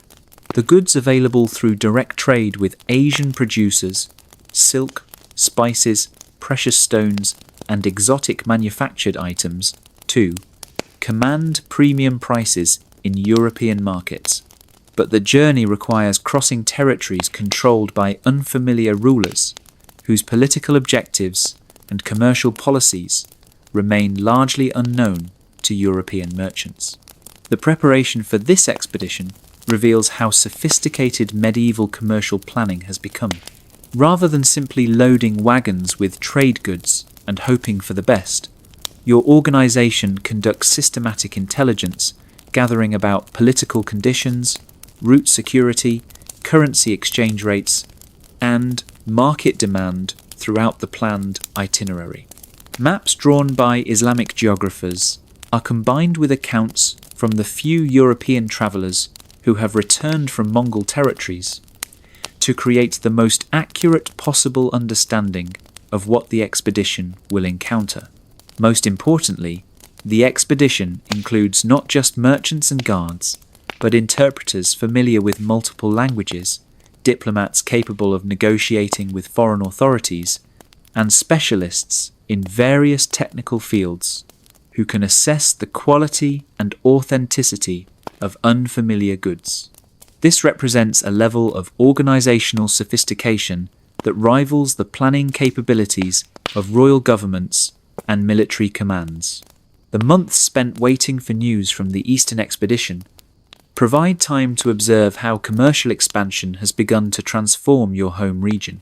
The prosperity generated by long-distance trade has enabled infrastructure improvements that benefit everyone. Better roads that facilitate both commercial and military traffic, improved harbours that accommodate larger ships, and public buildings that serve both commercial and administrative functions. But commercial prosperity has also created social tensions that challenge traditional medieval hierarchies. Successful merchants now possess wealth that exceeds that of established nobles, while craftsmen, who produce goods for international markets, enjoy higher living standards than agricultural workers who continue to serve feudal lords. These economic changes create pressure for political and social changes that traditional authorities resist. The return of your Eastern expedition, successful beyond your most optimistic projections, marks a watershed moment in your personal fortunes and in the broader development of European commerce. The goods they bring back, Chinese silk, Indian spices, Central Asian furs, and Islamic manufactured items, generate profits that exceed the expedition's entire cost several times over. More importantly, they establish direct commercial relationships with suppliers who can provide regular access to Asian luxury goods without depending on Islamic intermediaries who have traditionally controlled East-West trade. But the expedition's most significant achievement lies in the information it provides about political and economic conditions throughout the vast territories between Europe and Asia. The detailed reports compiled by your agents reveal opportunities for systematic commercial expansion that could revolutionize European access to Asian markets. They also identify potential threats, political instability, competing commercial interests, and military forces that could disrupt established trade routes. The intelligence provided by your returning agents becomes valuable not just for your own commercial planning, but for other European merchants, and even for royal governments seeking to understand geopolitical developments that affect their territories. Your organization begins serving as an information broker, selling commercial and political intelligence to clients who need to understand conditions in distant regions, but lack the resources to gather such information themselves. This transformation from pure merchant to commercial intelligence coordinator illustrates how the expansion of European trade has created entirely new forms of economic activity. Modern commerce requires not just the ability to buy and sell goods profitably, but also the capability to analyze complex information about political, military, and economic conditions throughout trading networks that span continents. Success increasingly depends on superior intelligence rather than simply superior products or competitive prices. The winter months provide time for comprehensive planning that reveals how completely your commercial operations have outgrown local or even regional scope. The decisions you make about inventory management, route planning, and partnership agreements now affect economic conditions in dozens of cities and influence the prosperity of thousands of individuals whose livelihoods depend on the commercial networks you help coordinate. Your personal staff has evolved from a handful of local assistants to an international organization that includes specialists in languages, law, finance, logistics, and political analysis. The decisions they help you make require understanding not just commercial considerations, but also diplomatic relationships, military capabilities, and cultural differences that affect business operations across multiple kingdoms and empires. The most significant development during this period is your involvement in establishing what amounts to private banking services for other merchants engaged in long-distance trade. The letters of credit, currency exchange services, and commercial insurance you provide create financial instruments that make large-scale international commerce possible for entrepreneurs who lack the resources to develop such capabilities independently. These banking services represent more than just profitable business opportunities. They create networks of financial interdependence that provide stability for commercial operations and generate wealth that exceeds what pure trading can produce. More importantly, they establish your organization as a crucial component in the financial infrastructure that supports European commercial expansion. The spring trading season brings news that dramatically illustrates both the opportunities and the vulnerabilities created by Europe's increasing commercial sophistication. Political upheaval in Constantinople has disrupted the traditional trade routes that connect European markets to Asian suppliers, but the alternative routes your organization has developed through Mongol territories provide continued access to essential goods. While competing merchants struggle with supply shortages and price fluctuations, your advanced planning enables you to maintain stable operations and capture increased market share. But the crisis also reveals the extent to which European prosperity now depends on maintaining complex commercial relationships with distant suppliers and customers. Disruption of key trade routes creates shortages that affect not just luxury consumption, but basic economic activity throughout European commercial centres.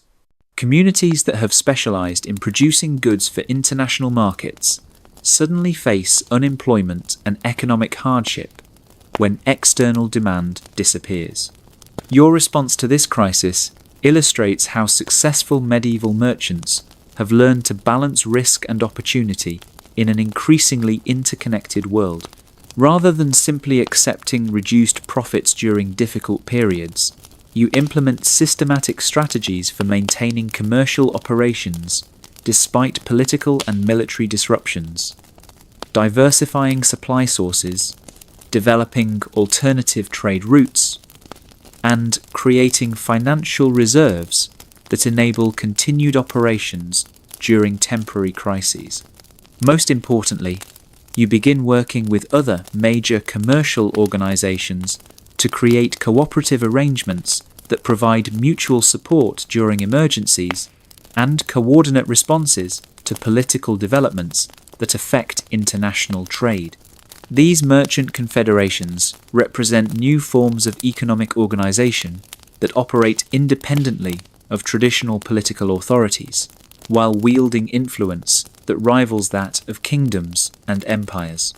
As the year concludes, you realize that your generation has witnessed and participated in a fundamental transformation of European civilization.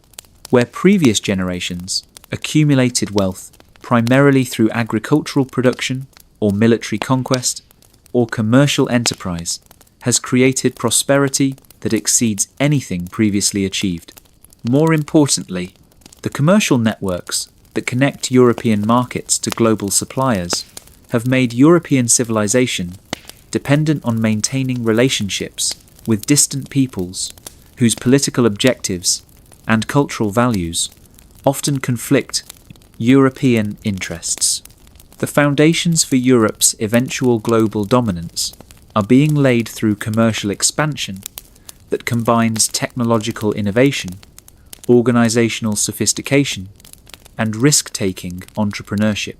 But this expansion also creates vulnerabilities and dependencies that will shape European development for centuries to come. The medieval world is becoming recognizably modern in its commercial complexity and international interconnectedness. Part 10. The Great Mortality, 1350 to 1400 CE.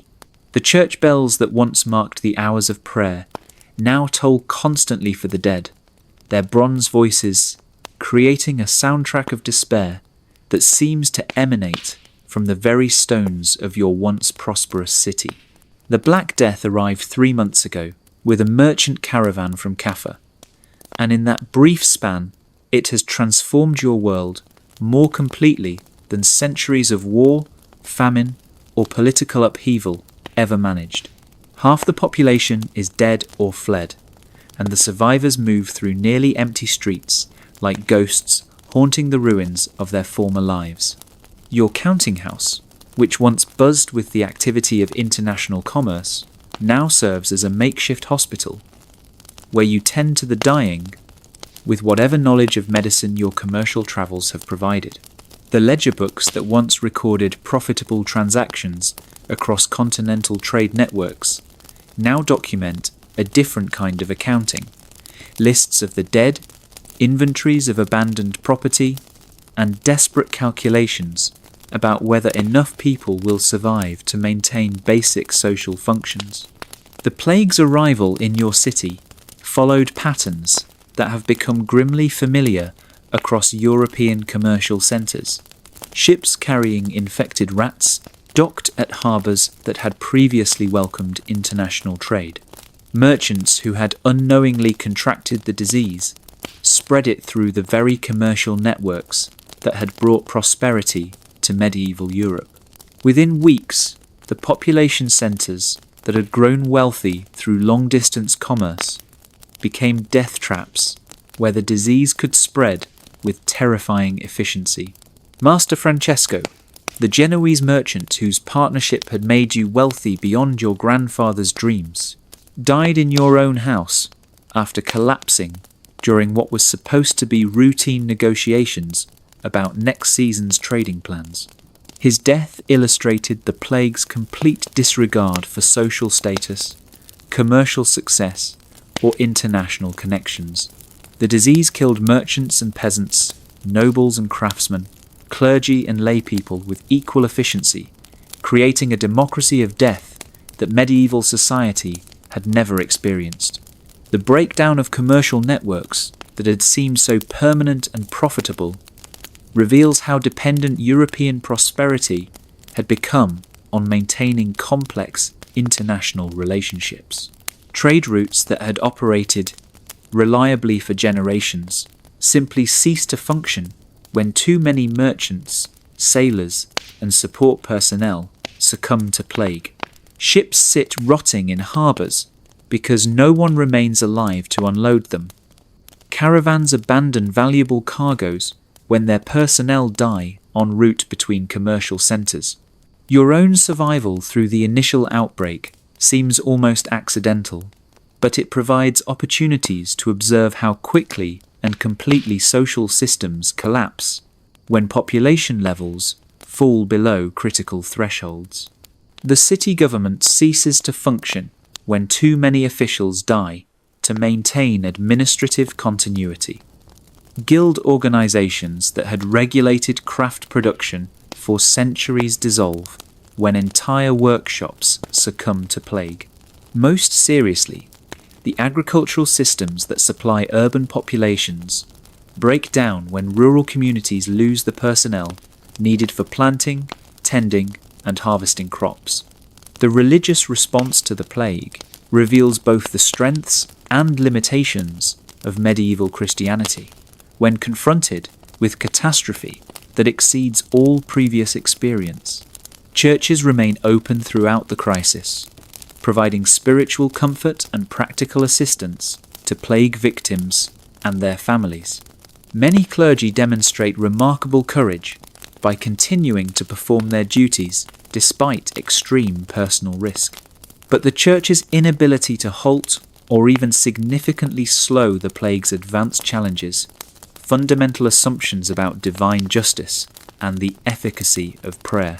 More disturbing are the social responses that emerge as traditional authority structures collapse.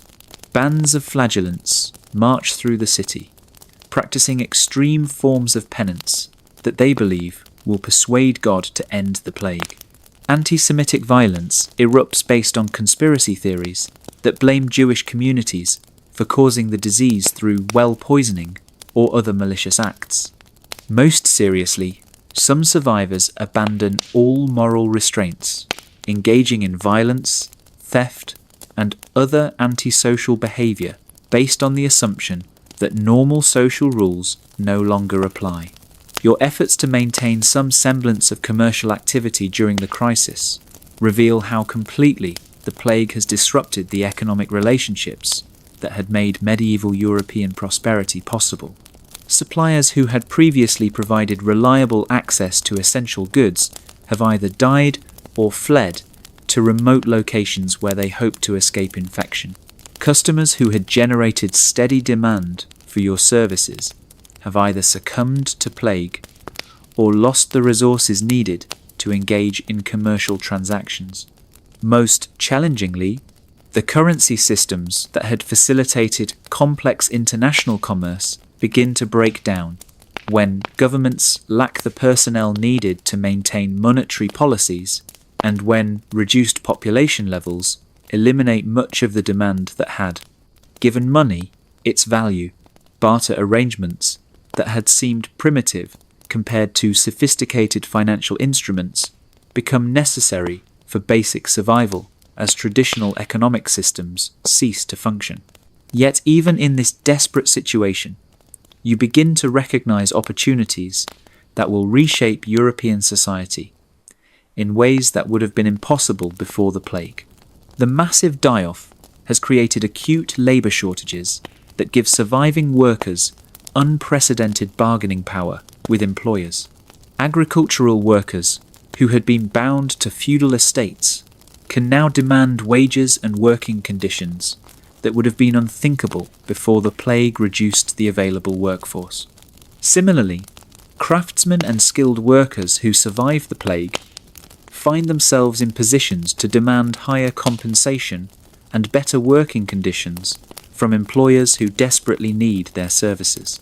The rigid social hierarchies that had characterized medieval European society begin to dissolve when labor becomes scarce enough that employers must compete for workers rather than workers competing for employment.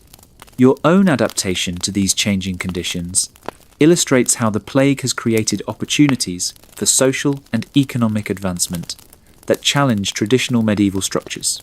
The commercial skills you developed during the pre-plague period prove valuable for managing the complex logistical problems created by population collapse. Coordinating food distribution to communities that lack adequate agricultural personnel, organizing the redistribution of property abandoned by plague victims, and facilitating the migration of survivors to regions that offer better opportunities for rebuilding. More importantly, your literacy and numeracy skills become essential for maintaining the administrative functions that prevent complete social collapse. Local governments that lack trained personnel increasingly rely on educated individuals regardless of their social background or traditional qualifications.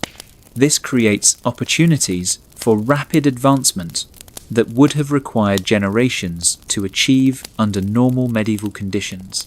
The gradual stabilization that occurs as the plague runs its course reveals both the resilience and the limitations of medieval European civilization. Survivors prove remarkably capable of rebuilding social institutions, economic systems, and cultural practices that enable complex society to function despite devastating population losses. But the rebuilt society differs significantly from what existed before the plague struck. The most obvious change involves labor relationships that reflect the new balance between supply and demand for workers. Serfdom, which had bound agricultural workers to feudal estates for centuries, becomes increasingly difficult to enforce when workers can simply move to regions that offer better compensation. Craft guilds, which had restricted membership to maintain artificially high prices for skilled work, must recruit new members from social groups they had previously excluded. But perhaps more significant are the changes in religious and intellectual life that reflect how the plague challenged traditional assumptions about divine providence, social hierarchy, and the relationship between individual merit and worldly success. The apparent randomness of plague mortality, killing virtuous and sinful individuals with equal probability, creates theological problems that medieval Christianity struggles to address satisfactorily. The emergence of new forms of religious expression that emphasize personal spiritual experience rather than institutional authority represents one response to this crisis of faith. mystery plays, vernacular religious literature, and lay religious organizations provide alternatives to traditional clerical authority that had failed to protect Christian populations from unprecedented catastrophe. Similarly, the development of more systematic approaches to medical knowledge reflects recognition that traditional approaches to understanding and treating disease had proved inadequate when confronted with plague. While medical understanding remains limited by contemporary standards, the post-plague period sees increased emphasis on empirical observation, systematic record-keeping, and practical experimentation in medical practice. Your own role in the post-plague recovery illustrates how catastrophe has created opportunities for individuals with useful skills to achieve positions of influence that would have been impossible under normal medieval conditions. Your commercial experience proves valuable for organizing economic recovery. Your literacy enables you to serve administrative functions that support social reconstruction, and your survival of the initial outbreak provides practical knowledge about plague prevention that helps protect rebuilding communities. As the decade concludes, you realize that you've lived through one of history's great turning points. The Europe emerging from the Black Death will be significantly different from the Europe that existed before the plague. More urban, more commercially sophisticated, more socially mobile, and more willing to challenge traditional authorities that failed during the crisis. The foundations of the Renaissance and early modern Europe are being laid in the ashes of medieval Christendom, built by survivors who have learned that traditional institutions provide no guarantee against catastrophic change, and that individual adaptability may be more valuable than inherited status or conventional authority. Part 11. Peasant Revolts and Social Revolution, 1400 to 1450 CE. The sound that awakens you this morning isn't the familiar rhythm of agricultural work that has marked rural life for centuries, but something far more ominous: the tramp of hundreds of feet moving in organized formation along roads that have rarely seen anything more threatening than merchant caravans or religious processions. The English Peasants' Revolt has finally reached your region, and with it comes the most serious challenge to medieval social hierarchy that Europe has ever witnessed. From your position as steward for Lord Edmund's manor, a role that the labour shortages following the Black Death have made far more influential than it would have been in your grandfather's time, you have a unique perspective on the tensions that have been building throughout the English countryside. The old feudal relationships that once seemed as permanent as the stones of the manor house have become increasingly unstable as surviving peasants recognise their enhanced bargaining power in a world where labour is scarce and valuable. The immediate cause of the uprising appears to be the new poll tax imposed by royal authorities to fund ongoing military campaigns in France. But your daily interactions with the manor's agricultural workers reveal deeper grievances that have accumulated over decades of social and economic change. Workers who survived the plague expected improvements in their living conditions commensurate with their increased value to employers, but many lords have instead attempted to maintain traditional relationships through legal coercion and physical intimidation. The contrast between what peasants expected after the plague and what they actually received illustrates a fundamental misunderstanding about how catastrophic population loss would affect social relationships. Many nobles assumed that traditional authority structures would remain intact despite changed economic conditions, while peasants assumed that their enhanced economic value would automatically translate into improved social status and political rights. Master William, who serves as the rebels' primary spokesperson when they arrive at your manor, represents a new type of rural leader that would have been impossible in earlier centuries. Unlike the traditional village headmen who mediated between peasant communities and noble authorities, William is literate, legally knowledgeable, and politically sophisticated. His demands aren't simply for economic relief, but for fundamental changes in how rural society is organised and governed.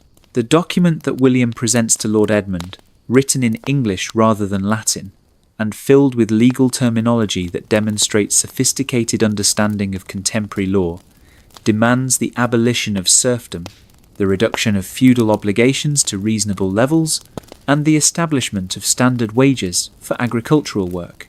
Most radically, it calls for peasant participation in local governance and access to legal remedies when landlords abuse their authority.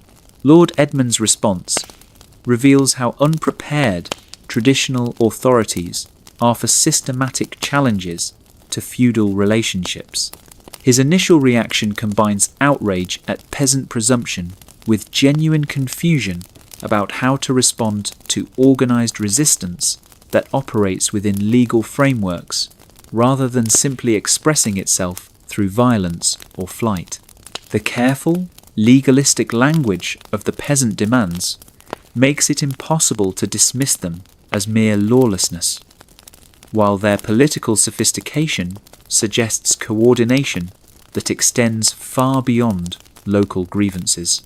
The negotiations that follow provide insight into how the post-plague world has created entirely new forms of social conflict that challenge traditional medieval assumptions about class relationships, political authority, and economic organisation. The peasants' demands reflect systematic thinking about social justice that draws on Christian teachings about human equality, while making practical arguments about economic efficiency and political stability. William's presentation demonstrates familiarity with legal precedents from across Europe, suggesting that peasant communities maintain communication networks that enable them to coordinate resistance strategies and share information about successful challenges to feudal authority. This level of organisation represents something historically unprecedented. Systematic political action by agricultural workers aimed at fundamental changes in social structure rather than merely seeking relief from specific grievances. But the peasant demands also reveal limitations in contemporary thinking about political and economic organisation. While calling for the abolition of serfdom and the establishment of wage labour, the rebels offer no systematic alternative to feudal governance structures.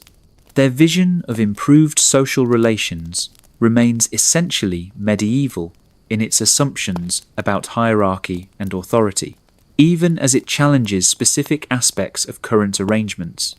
Lord Edmund's eventual agreement to many of the peasant demands reflects both the changed balance of power created by post-plague labour shortages and the genuine threat that organised peasant resistance poses to social stability. The concessions he grants, fixed rents rather than arbitrary feudal obligations, recognition of peasant property rights, and participation in manor court proceedings, represent significant modifications to traditional feudal relationships without completely abandoning hierarchical social structure. The written agreement that formalizes these concessions illustrates how peasant political action has forced the development of new legal instruments for governing class relationships. Rather than relying on customary law that favored noble interests, the new arrangements create contractual relationships that provide legal protections for peasant rights while maintaining ultimate noble authority over manor governance. But the agreement also demonstrates how limited even successful peasant resistance remains within existing political structures. While achieving significant improvements in working conditions and legal status, the rebels accept continued exclusion from broader political participation and acknowledge noble authority over major decisions affecting community life. Your role in negotiating these agreements provides insight into how the post-plague world has created opportunities for social advancement that challenge traditional medieval hierarchies. Your literacy and legal knowledge, combined with your understanding of both noble and peasant perspectives, make you valuable for mediating conflicts that require more sophisticated resolution mechanisms than traditional feudal authority can provide. The months following the rebellion's settlement reveal how peasant political action has accelerated broader changes in English rural society. Other manors throughout the region negotiate similar agreements with their agricultural workers, creating new forms of rural governance that balance noble authority with peasant rights. More importantly, the success of organized resistance encourages peasant communities to pursue additional improvements through continued political pressure rather than simply accepting whatever conditions landlords choose to impose. The development of peasant political organizations that operate across manor boundaries represents another significant change in rural social structure. Villages that had previously interacted primarily through church connections or marriage relationships now coordinate political strategies and share information about successful resistance techniques. This creates regional networks of peasant solidarity that provide alternatives to traditional feudal relationships. Your correspondence with stewards from other manors reveals how widely peasant unrest has spread throughout post-plague Europe and how consistently it challenges traditional assumptions about social hierarchy and political authority. Similar uprisings have occurred in France, the German lands, and Italian territories, suggesting that the English revolt represents part of a continent-wide transformation in class relationships rather than merely local political disturbance. The international character of peasant unrest also reveals how information about successful resistance strategies spreads through networks that operate independently of official political structures.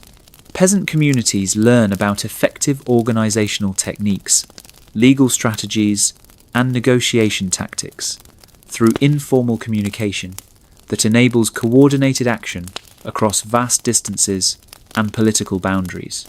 Perhaps most significantly, the peasant revolts demonstrate how the Black Death has created social conditions that make traditional feudal relationships increasingly difficult to maintain through coercion alone. When labour becomes scarce enough that workers can choose between competing employers, social hierarchies must be maintained through consent and negotiation rather than simple domination. The economic changes that accompany social transformation illustrate how peasant political action has accelerated the transition from feudal agriculture to more commercial forms of rural production. Fixed rents and wage labour create incentives for agricultural innovation that had been absent under traditional feudal relationships, while peasant property rights enable investment in improvements that increase productivity. The cultural dimensions of peasant rebellion reveal changes in popular consciousness that extend far beyond immediate political and economic grievances. The rebels' use of Christian rhetoric to justify demands for social equality reflects sophisticated theological thinking that challenges traditional justifications for hierarchical society.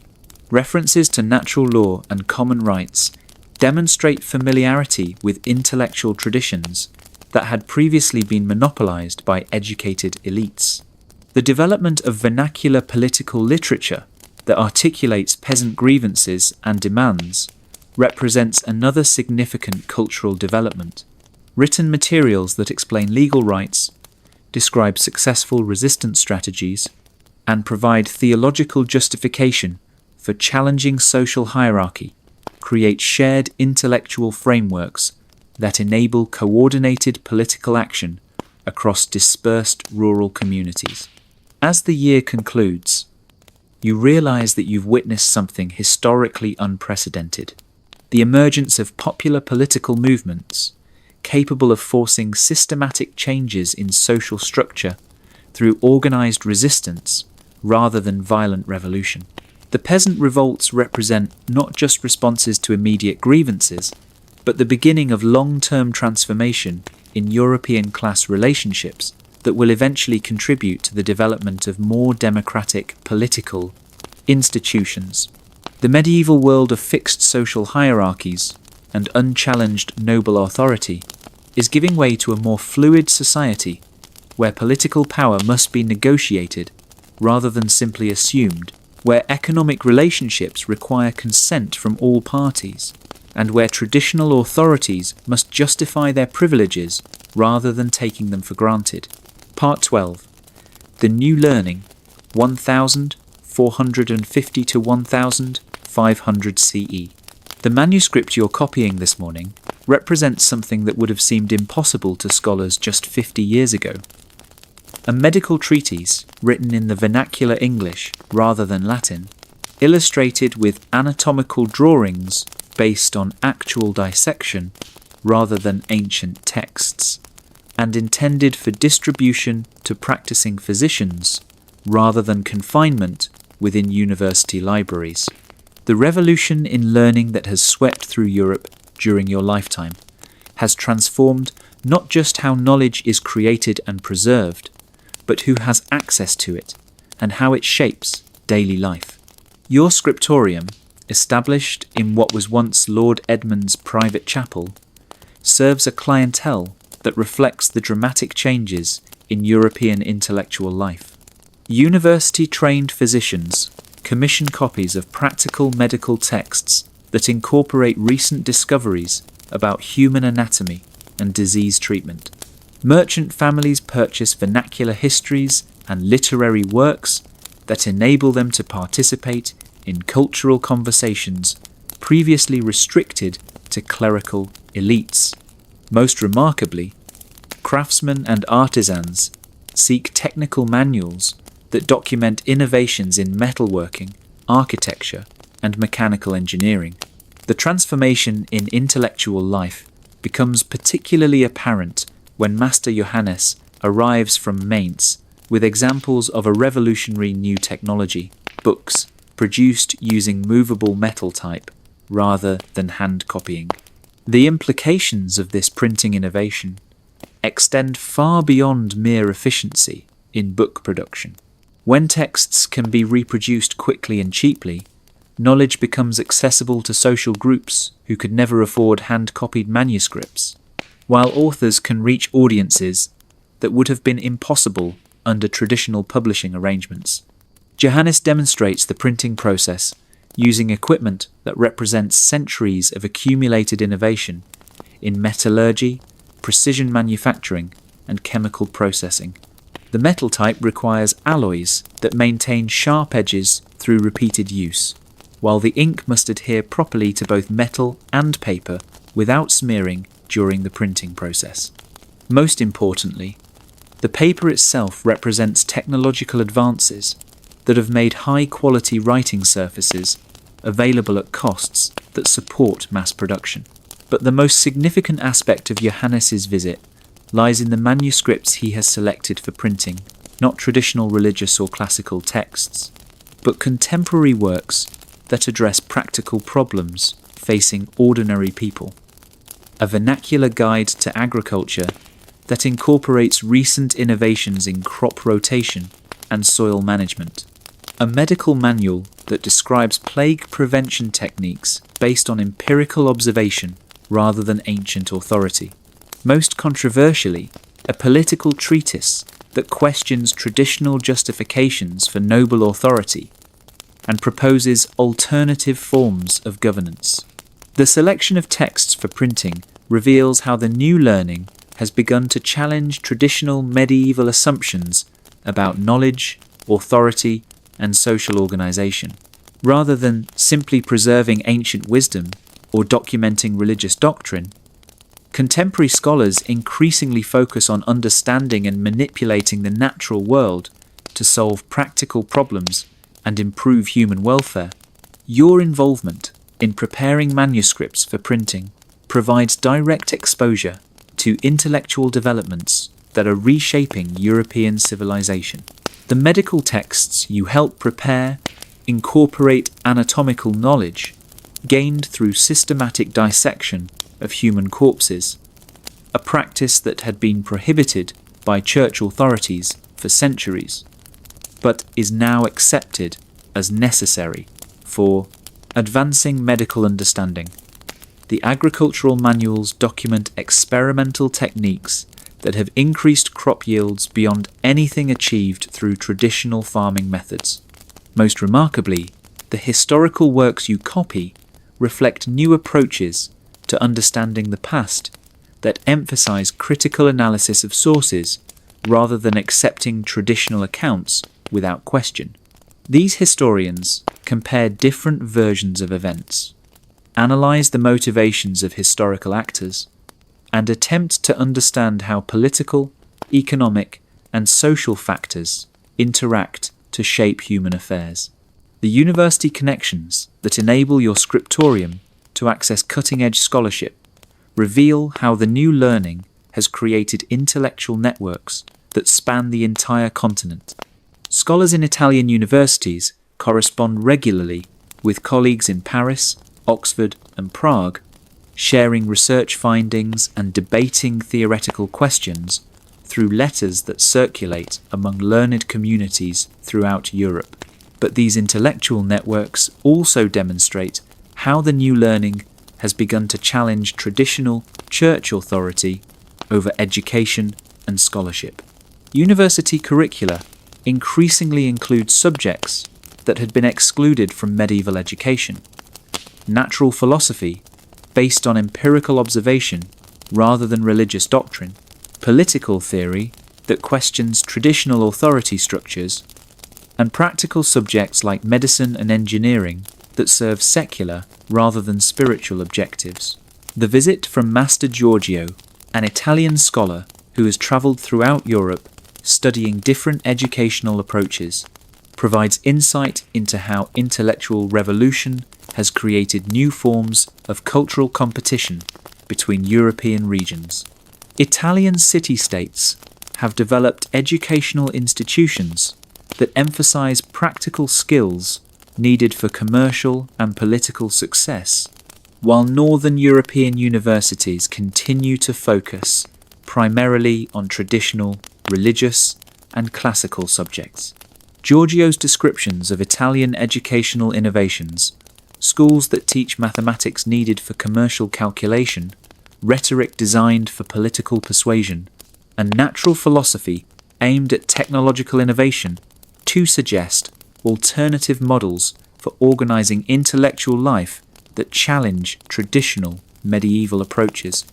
These institutions produce graduates who are trained for secular careers in commerce, government, and technology, rather than primarily for religious service. But Giorgio also warns about social tensions created by educational expansion that enables individuals from non-noble backgrounds to acquire skills and knowledge that had previously been restricted to aristocratic elites. Merchant families who can afford quality education for their children increasingly compete with traditional nobles for positions of political influence and social status, while educated commoners challenge aristocratic assumptions about natural hierarchy and inherited privilege. Your own educational development illustrates how the new learning has created opportunities for social advancement that would have been impossible under traditional medieval arrangements. Your literacy skills, developed initially for commercial record keeping, have evolved through access to classical texts, contemporary scholarship, and international correspondence into genuine intellectual capability that enables participation in scholarly discussions about subjects ranging from natural philosophy to political theory. The establishment of your scriptorium as a centre for copying and distributing new forms of literature represents another aspect of how intellectual revolution has created new economic opportunities. Rather than depending entirely on patronage from wealthy individuals or religious institutions, you now serve a diverse market of customers who purchase books for practical use in their professional and personal lives. The success of vernacular literature in particular reveals how the new learning has begun to serve audiences beyond traditional scholarly elites. Religious works, written in English rather than Latin, enable lay people to engage directly with theological questions without depending on clerical interpretation. Historical chronicles and literary works provide entertainment and education for merchant families who have the leisure time and financial resources to pursue cultural activities previously restricted to noble courts. Most significantly, technical manuals that document innovations in agriculture, manufacturing, and military technology demonstrate how the new learning has begun to serve practical purposes that directly improve material welfare rather than simply preserving traditional knowledge for its own sake. The arrival of news about Christopher Columbus's voyage to what appears to be Asian territories by sailing westward illustrates how the new learning has enabled technological and geographical achievements that exceed anything accomplished during the traditional medieval period. The mathematical knowledge needed for ocean navigation, the metallurgical skills required for constructing ocean-worthy ships, and the geographical understanding that made the voyage conceptually possible all represent applications of contemporary scholarship to practical problems. But Columbus's achievement also demonstrates how intellectual revolution has created new forms of international competition as European kingdoms seek to exploit geographical knowledge for commercial and political advantage. The Spanish sponsorship of Western exploration represents systematic application of contemporary learning to achieve strategic objectives that could reshape the balance of power between European nations. Your correspondence with scholars in different European centres reveals how intellectual networks have begun to create forms of cultural unity that transcend traditional political boundaries while also intensifying competition between different regions and institutions. Ideas developed in Italian universities spread rapidly to northern European centres, but they also enable different regions to pursue distinctive approaches to scholarship and education that reflect their particular interests and capabilities. The year concludes with recognition that you've participated in one of history's great intellectual transformations. The medieval world of limited literacy, church-controlled education, and traditional authority over knowledge has given way to a world of expanding educational opportunities, secular scholarship, and practical applications of learning that serve material as well as spiritual needs. The foundations of modern European intellectual life are now firmly established, creating capabilities for scientific advancement, technological innovation, and cultural development that will enable European expansion and achievement on global scales. The Renaissance has arrived not just in Italian cities, but throughout European civilization, transforming medieval Christendom into something recognizably modern in its intellectual ambitions and capabilities. Part 13. Wars of Kings and Nations, 1500 to 1520 CE. The thunder of cannons that shakes your monastery walls this morning announces not just another siege in the endless conflicts that have plagued medieval Europe for centuries, but something fundamentally new. Warfare, conducted by centralized monarchies, commanding resources, deploying technologies, and pursuing objectives that would have been inconceivable to the feudal lords of earlier generations. King Francis I of France and Emperor Charles V are fighting for control of Italian territories with armies that represent the pinnacle of European military development and political organization. Your role as chronicler for the monastery of Saint Denis has provided unique access to the transformation of European warfare over the past 2 decades. Where medieval battles involved hundreds or thousands of warriors bound by personal loyalties to feudal lords, contemporary conflicts deploy tens of thousands of professional soldiers organized into specialized units, supplied through systematic logistics and coordinated through sophisticated command structures that operate according to strategic principles developed through centuries of military experience. The immediate cause of this morning's bombardment involves King Francis's attempt to break the imperial siege of a fortress that controls access to trade routes connecting northern Europe with Italian commercial centres. But the broader conflict reflects struggles for political dominance that extend across the entire continent as centralised monarchies seek to expand their territories at the expense of traditional feudal arrangements and local autonomy. Master Antonio, the Florentine military engineer who designed the fortress's defensive improvements, represents the new breed of technical specialist that has emerged to serve the needs of contemporary warfare. His innovations in artillery-resistant fortification draw on mathematical principles, engineering knowledge, and metallurgical expertise that combine classical learning with practical experience gained through decades of siege warfare. But Antonio's greatest contribution lies not in any specific technical innovation, but in his systematic approach to military engineering that treats fortification design as applied science rather than traditional craft. His detailed drawings document the mathematical relationships between wall thickness, angle of approach, and artillery effectiveness that enable defenders to maximize their advantages against besiegers equipped with the most advanced siege equipment.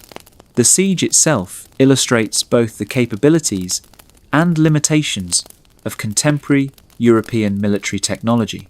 The French artillery, cast in specialized foundries that represent substantial royal investment in metallurgical capability, can breach walls that would have been impregnable just 50 years ago. But the fortress's improved defensive design channels attacking forces into killing zones where concentrated firepower from small arms and light artillery can devastate advancing troops. More importantly, the siege demonstrates how contemporary warfare has become as much about logistics and administration as about tactical fighting. The French army besieging the fortress requires daily supplies of food, ammunition, and replacement equipment that must be transported across hundreds of miles of potentially hostile territory. The imperial defenders depend on supply lines that connect them to resources throughout Charles V's vast territories. Your access to correspondence between the various commanders reveals how contemporary military operations require intelligence gathering, diplomatic coordination, and strategic planning that engage political and commercial networks throughout Europe. Decisions about troop deployments reflect not just immediate tactical considerations, but also broader political objectives involving alliance, relationships, commercial interests, and long-term strategic advantages. The international character of the forces involved illustrates how European warfare has evolved beyond traditional feudal relationships towards something approaching modern military organization. French units include not just native troops, but also Swiss pikemen, German artillery specialists, and Italian military engineers, whose services are purchased through systematic recruiting rather than feudal obligation. Similarly, the imperial forces represent a coalition that includes Spanish infantry, German cavalry, Flemish artillery, and Italian local militias, whose cooperation requires sophisticated coordination between different military traditions, languages, and tactical approaches. The ability to organize such diverse forces into effective fighting units demonstrates administrative capabilities that exceed anything achieved by medieval military commanders. Your personal experience during a brief period when French forces occupy the monastery provides insight into how contemporary warfare affects civilian populations differently than traditional medieval conflicts. Rather than simply looting and destroying whatever they encounter, modern armies implement systematic policies for extracting resources from occupied territories while maintaining productive capabilities that support continued military operations. The French military administrators, who take control of local governance, demonstrate sophisticated understanding of political economy that enables them to maximize resource extraction without completely destroying the agricultural and commercial activities that generate wealth. Tax collection becomes systematic rather than arbitrary, while trade relationships continue to function under military supervision rather than being completely disrupted by occupation. But the occupation also reveals how contemporary warfare has created new forms of violence and social disruption that exceed anything experienced during traditional feudal conflicts. The professional soldiers who comprise modern armies are trained for sustained combat operations that require systematic destruction of enemy capabilities rather than the limited objectives that characterized medieval warfare. The artillery bombardments that accompany siege operations destroy not just military targets, but entire urban neighborhoods, creating refugee populations that strain the resources of surrounding regions. The systematic foraging that supplies large armies devastates agricultural areas for miles around battlefields, creating food shortages that persist long after military operations conclude.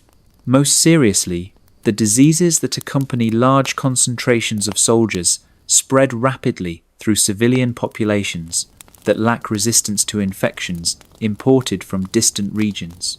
The eventual French withdrawal from the fortress, achieved through diplomatic negotiation rather than military victory, illustrates how contemporary warfare has become integrated with broader political processes that involve multiple kingdoms and require sophisticated understanding of international law and commercial relationships. The treaty that ends the siege addresses not just immediate military objectives, but also trade agreements, territorial boundaries, and alliance relationships that will affect European politics for decades. Your role in documenting these negotiations provides insight into how contemporary European politics has evolved beyond traditional feudal relationships toward forms of international relations that anticipate modern diplomatic practice. The representatives who conduct treaty negotiations demonstrate systematic knowledge of legal precedents, commercial implications, and strategic considerations that reflect centuries of accumulated political experience. But the negotiations also reveal continuing limitations in contemporary European political thinking. Despite sophisticated understanding of military and commercial relationships, the negotiators continue to assume that political authority derives primarily from dynastic inheritance and religious sanction, rather than popular consent or institutional legitimacy. The territorial arrangements they create serve royal interests, rather than the preferences of populations who will live under the authority of different rulers. The months following the siege provide opportunities to observe how contemporary warfare has accelerated broader changes in European social and political organisation. The financial costs of maintaining professional armies and advanced military technology force monarchies to develop more systematic approaches to taxation, administration, and economic management than had been required under traditional feudal arrangements. Royal governments that can successfully mobilize resources for sustained military campaigns gain decisive advantages over political competitors who continue to rely on traditional methods of military organization. This creates pressure for administrative innovation and political centralization that transforms European governance from collections of feudal relationships towards something approaching modern state systems. Your correspondence with chroniclers in other European centres reveals how widely military innovation has spread and how consistently it challenges traditional political arrangements. The Ottoman Empire's expansion into European territories demonstrates how military technology and administrative capability enable ambitious rulers to overcome traditional defensive advantages, while Spanish conquests in the New World illustrate how European military superiority can be projected across oceanic distances. But military expansion also creates new vulnerabilities and dependencies that traditional medieval arrangements had avoided. Kingdoms that maintain large professional armies must devote substantial resources to military expenses that cannot be invested in agricultural improvement, commercial development, or educational expansion. The constant warfare required to justify these military investments disrupts trade relationships and diverts human resources from productive activities. Most significantly, the international character of contemporary military competition forces European kingdoms to maintain diplomatic and commercial relationships with distant regions whose political objectives and cultural values may conflict with European interests. Success in European warfare increasingly depends on access to resources, technologies, and military expertise that originate outside European territories. The arrival of news about Spanish encounters with sophisticated civilizations in the New World illustrates how European expansion has begun to create global networks of competition and cooperation that extend far beyond traditional European boundaries. The gold and silver that flow from American territories to Spanish coffers provide resources for European military campaigns, while American agricultural products gradually transform European food systems and demographic patterns. But American expansion also demonstrates how European technological and organizational advantages enable relatively small numbers of Europeans to dominate much larger populations whose political and military systems cannot compete with European innovations. This success encourages additional expansion while creating confidence that European civilization represents a superior form of human organization that justifies conquest and colonization. Your personal involvement in preparing reports about these developments for circulation among European scholarly networks provides insight into how contemporary Europeans understand their relationship to the broader world. The accounts you help prepare emphasize European technological superiority and political sophistication, while minimizing the role of luck, disease, and internal conflicts among non-European populations in enabling European success. The intellectual frameworks that contemporary Europeans use to interpret their expanding global influence draw heavily on classical and Christian traditions that emphasize European cultural superiority and divine favor for European expansion. These interpretations provide moral justification for conquest and colonization, while reinforcing European confidence in the superiority of their political, religious, and technological systems.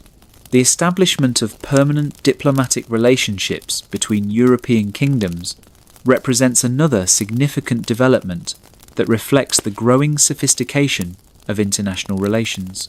Rather than conducting negotiations only during crises or military campaigns, contemporary monarchies maintain resident ambassadors who provide continuous intelligence about political developments and commercial opportunities in foreign territories.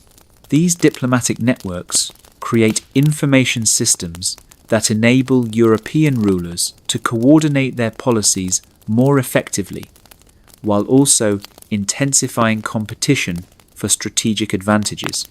The intelligence that diplomatic representatives provide about military capabilities, political vulnerabilities, and commercial opportunities influences decision-making that affects the welfare of millions of people throughout Europe and beyond. As the year concludes, you realize that you've documented the emergence of a form of European civilization that differs fundamentally from the medieval world of your grandparents. Where medieval Europe was characterized by localized feudal relationships and limited political ambitions, contemporary Europe involves centralized monarchies pursuing global objectives through sophisticated military, diplomatic, and commercial strategies. The transformation represents both remarkable achievement and dangerous vulnerability. European political and military innovations have created capabilities for expansion and conquest that exceed anything accomplished by previous civilizations, but they have also created dependencies on global resources and relationships that make European prosperity vulnerable to developments in distant regions. The medieval world of limited horizons and local self-sufficiency has given way to a global system of competition and cooperation that will shape European development for centuries to come. The foundations of European global dominance are now firmly established, but so are the contradictions and vulnerabilities that will eventually challenge European assumptions about cultural superiority and political legitimacy. Part 14. The Reformation divides Europe, 1520 to 1550 CE. The sound of hammering that echoes from the cathedral door this morning carries implications that extend far beyond simple construction work. Brother Martin Luther, the Augustinian monk, whose theological arguments have divided European Christianity more completely than any development since the Great Schism between Eastern and Western churches, has posted additional theses challenging not just specific church practices, but fundamental assumptions about religious authority that have unified European civilization for over 1,000 years. Your position as secretary to Cardinal Alessandro provides unique insight into how the Protestant Reformation has created religious, political, and social divisions that threaten to destroy the cultural unity that medieval Christendom had achieved through centuries of institutional development. The Church's response to Luther's challenges reveals both the sophistication and the limitations of traditional Catholic authority when confronted with systematic theological criticism supported by popular movements that operate independently of clerical control. The immediate controversy surrounds Luther's rejection of papal authority over matters of doctrine and church governance, but your daily correspondence with church officials throughout Europe reveals broader challenges to traditional medieval assumptions about the relationship between spiritual and temporal authority. Protestant theologians question not just specific Catholic teachings, but the entire institutional structure that had made medieval Christendom possible as a unified civilization. Master Johann, the German printer who has arrived seeking permission to publish Catholic responses to Protestant literature, illustrates how the printing revolution has transformed religious controversy from scholarly debate conducted in Latin within university settings to popular movements that engage ordinary believers through vernacular literature designed for mass circulation. The pamphlets and treatises that Johann produces reach audiences that would never have encountered theological arguments under traditional medieval arrangements. But Johann's business also demonstrates how religious controversy has created new commercial opportunities for entrepreneurs willing to serve markets on both sides of theological disputes. His printing establishment produces both Catholic and Protestant literature, selling to customers whose religious commitments matter less than their willingness to purchase books. This commercial approach to religious controversy reflects broader changes in European society that prioritize individual choice and market relationships over traditional institutional loyalties. The theological discussions that occupy Cardinal Alessandro's attention reveal how Protestant challenges have forced Catholic intellectuals to articulate and defend positions that had previously been accepted without systematic examination.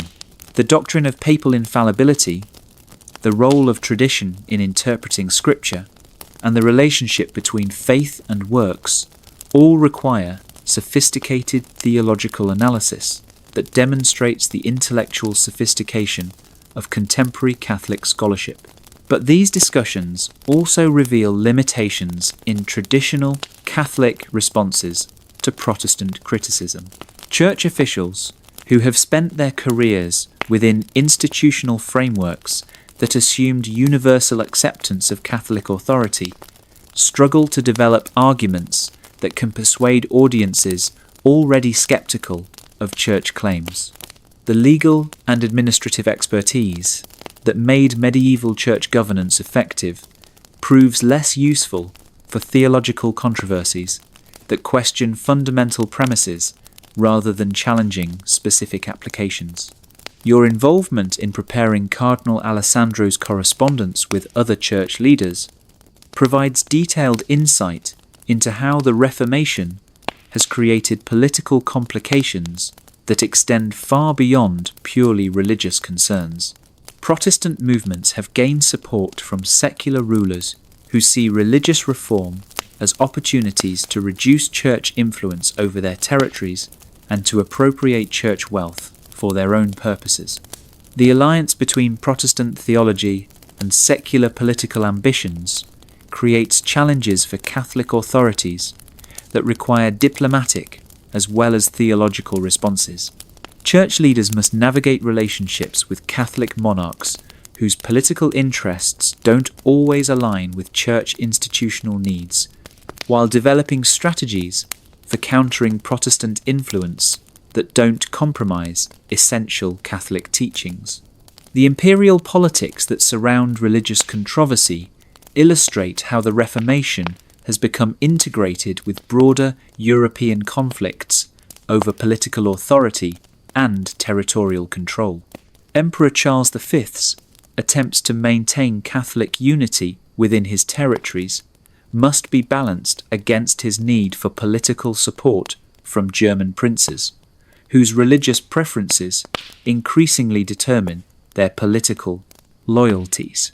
The Diet of Augsburg, which you attend as part of Cardinal Alessandro's delegation, provides direct exposure to how religious controversy has reshaped European political relationships. The formal presentations made by Protestant and Catholic representatives reveal sophisticated understanding of theological, legal, and political principles, but they also demonstrate how completely religious differences have become intertwined with secular power struggles. The Protestant representatives, led by Philip Melanchthon, present arguments that combine theological sophistication with political acumen that appeals to secular authorities seeking to enhance their independence from both papal and imperial authority. Their emphasis on Scripture alone as religious authority parallels their support for territorial autonomy in political matters, creating coherent ideological frameworks that serve both spiritual and temporal objectives. But the Catholic response, coordinated by Cardinal Alessandro and his colleagues, demonstrates equal sophistication in combining theological defense of traditional teachings with political arguments about the benefits of maintaining unified Christendom under established institutional arrangements. The Catholic position emphasizes stability, continuity, and proven effectiveness of traditional approaches to both religious and political governance. The failure to achieve religious reconciliation at Augsburg illustrates how deeply the Reformation has divided European civilization and how difficult it has become to maintain the cultural unity that had characterized medieval Christendom. The political settlements that emerge from the Diet acknowledge religious divisions as permanent features of European political landscape, rather than temporary problems that can be resolved through negotiation. Your personal experience observing these negotiations provides insight into how religious controversy has created new forms of individual anxiety and social tension that affect daily life throughout European communities. Traditional certainties about salvation, moral behavior, and social obligations have become subjects for theological debate rather than accepted foundations for personal and community life. The proliferation of competing religious authorities, papal, episcopal, princely, and congregational, creates situations where individuals must choose between conflicting claims about divine will and moral obligation.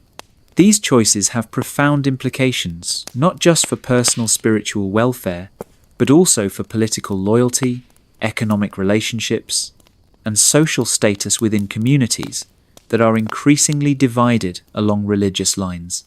The commercial implications of religious division become apparent through your involvement in managing Cardinal Alessandro's financial affairs. Trade relationships that had operated smoothly when European merchants shared common religious commitments now require navigation of religious differences that affect everything from contract enforcement to partnership agreements. Catholic merchants operating in Protestant territories face legal and commercial disadvantages that reflect religious hostility, while Protestant traders in Catholic regions encounter similar discrimination based on their religious affiliations.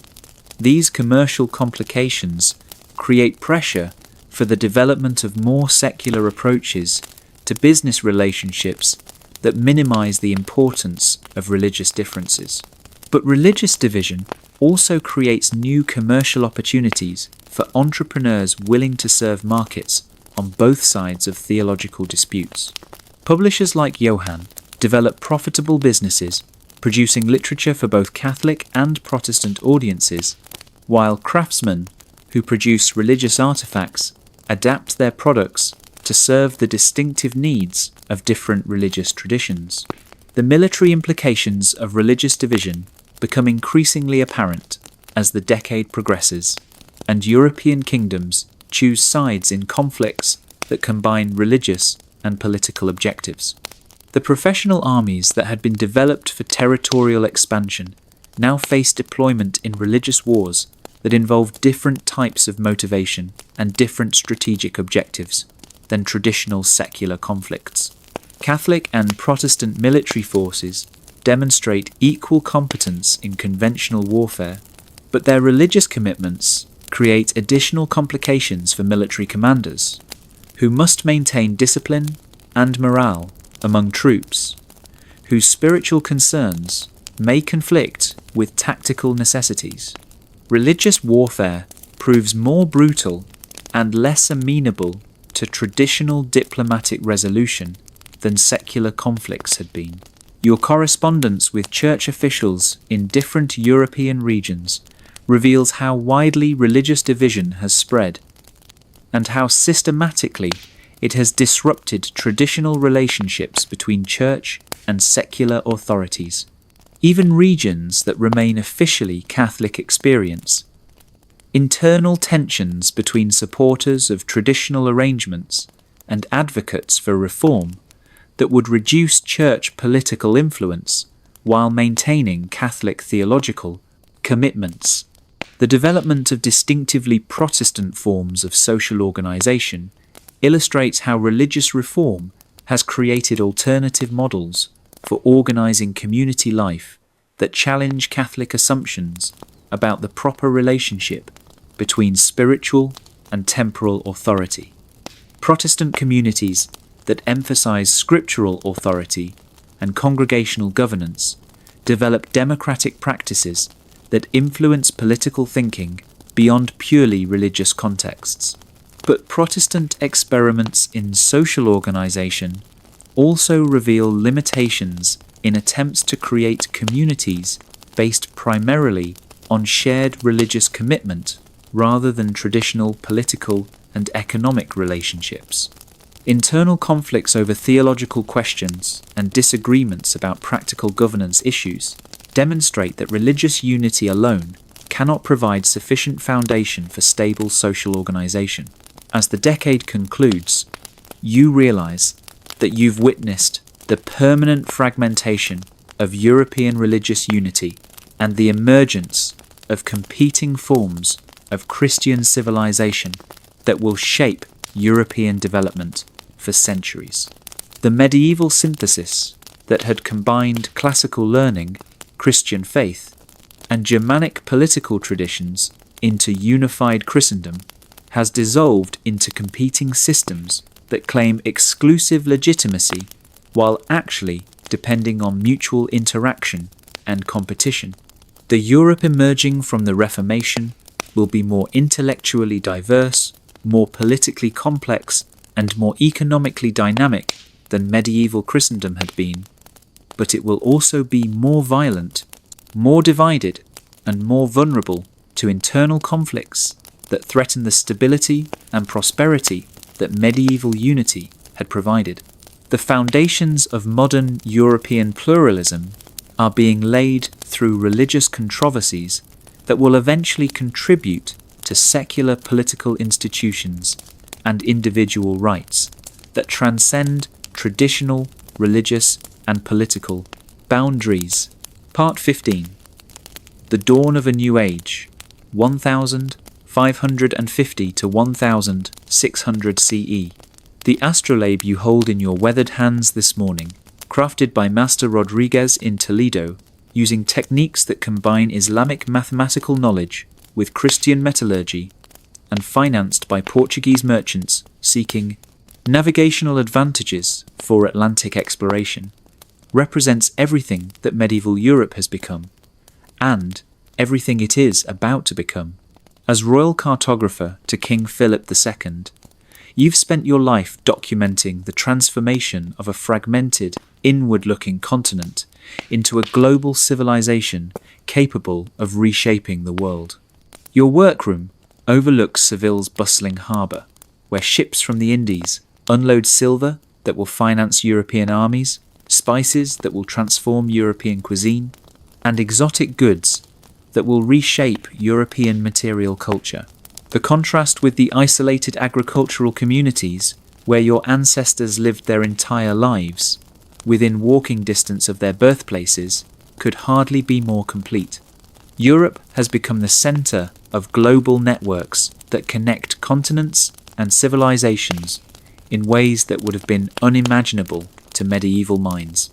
The maps you're completing this morning illustrate the scope of European expansion over the past century, where medieval cartographers drew worlds bounded by familiar territories and filled unknown regions with speculation about monsters and wonders. Your charts document systematic European presence on every habitable continent, sustained by navigational knowledge, military technology, and commercial organization that have made European civilization globally dominant. But these same maps also reveal the internal divisions that continue to fragment European political unity, despite shared Christian heritage and common technological achievements. The Protestant Reformation has created permanent religious boundaries that determine political alliances, military commitments, and commercial relationships throughout European territories, while competition for colonial wealth has intensified conflicts between European kingdoms that share fundamental cultural characteristics. Your correspondence with cartographers throughout Europe provides detailed intelligence about how completely the medieval world has been transformed during your lifetime. The feudal relationships that once bound European society have given way to centralized monarchies, commanding resources that exceed those available to ancient empires. The local self-sufficiency that characterized medieval agriculture has been replaced by global trade networks that make European prosperity dependent on maintaining commercial relationships with civilizations on every continent. Most remarkably, the intellectual isolation that limited medieval European knowledge to classical texts and church doctrine has been broken by systematic exploration, scientific observation, and cultural contact that have expanded European understanding of the natural world, human society, and technological possibilities beyond anything achieved by previous civilizations. The visit from Master Galileo, the Italian mathematician whose telescopic observations have challenged traditional assumptions about cosmology, illustrates how European intellectual development has begun to produce knowledge that surpasses both classical wisdom and religious doctrine. His documentation of planetary motion, lunar topography, and stellar phenomena demonstrates that systematic empirical observation can reveal truths about the natural world that had been hidden from previous generations of scholars. But Galileo's work also reveals continuing tensions between new learning and traditional authorities that reflect broader European struggles to balance innovation with stability, individual discovery with institutional authority, and secular knowledge with religious commitment. The Church's suspicious response to cosmological discoveries parallels political resistance to innovations that challenge established relationships between rulers and subjects, masters and workers, men and women. Your role in preparing maps for Spanish colonial administrators provides direct exposure to how European expansion has created global responsibilities that require unprecedented forms of political organization, military capability, and cultural adaptation. The territories that European kingdoms now control contain populations whose languages, religions, and social systems differ fundamentally from European traditions, while the wealth that colonial expansion generates creates new forms of international competition and domestic social tension. The administrative systems that Spain has developed for governing American territories combine medieval feudal concepts with innovations required for managing culturally diverse populations across oceanic distances. Colonial officials must implement European law among peoples whose traditional legal systems operate according to completely different principles, while maintaining political loyalty to European monarchs among settlers whose daily experience involves problems that European institutions were never designed to address. But colonial expansion also provides opportunities for European institutional development that accelerate changes in European society itself. The wealth generated by colonial trade enables European kingdoms to maintain professional armies, bureaucratic administrations, and educational institutions that exceed anything achieved during the medieval period, while contact with non-European civilizations exposes Europeans to alternative approaches to technology, social organization, and intellectual inquiry. The silver that flows from American mines to European treasuries has created monetary abundance that transforms European economic relationships, while also generating inflation that disrupts traditional pricing, undermines established contracts, and creates new forms of economic inequality. Communities that benefit from increased monetary circulation experience prosperity that enables cultural and educational development, while regions excluded from colonial wealth suffer relative decline that creates political tensions and social instability. Your personal experience managing the financial aspects of cartographic work reveals how thoroughly European society has become dependent on global economic relationships that extend far beyond European territorial boundaries. The materials you use, paper from mills that process American plant fibers, inks derived from Asian dyes, instruments crafted from African metals," end quote, represent supply chains that connect European intellectual activity to productive activities throughout the known world. But this global dependence also creates vulnerabilities that medieval European isolation had avoided. Disruption of oceanic trade routes through warfare, natural disasters, or political conflicts in distant regions can affect European prosperity and political stability in ways that traditional medieval threats had never threatened. European kingdoms must now maintain diplomatic relationships, commercial agreements, and military capabilities that serve global rather than merely European objectives. The religious dimensions of European expansion illustrate both the continuities and the changes that characterize post-medieval European civilization. Catholic and Protestant missionaries who accompany colonial expeditions represent traditional European commitments to spreading Christian faith, but their methods combine medieval evangelical approaches with innovations required for communicating across cultural boundaries that had never existed within European territories. The success of Christian missionary activity among non-European populations demonstrates the adaptability of European religious traditions, while also revealing how contact with different spiritual systems challenges European assumptions about the universal validity of Christian doctrine. Missionaries who achieve conversion success often do so by incorporating non-European religious practices into Christian frameworks, creating hybrid forms of Christianity that differ significantly from traditional European versions.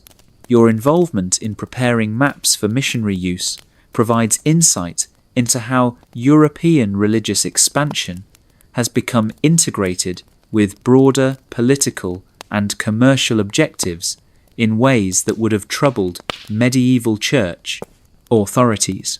Colonial administrators use missionary activity to facilitate political control over indigenous populations, while merchants depend on Christian conversion to create cultural foundations for sustained commercial relationships.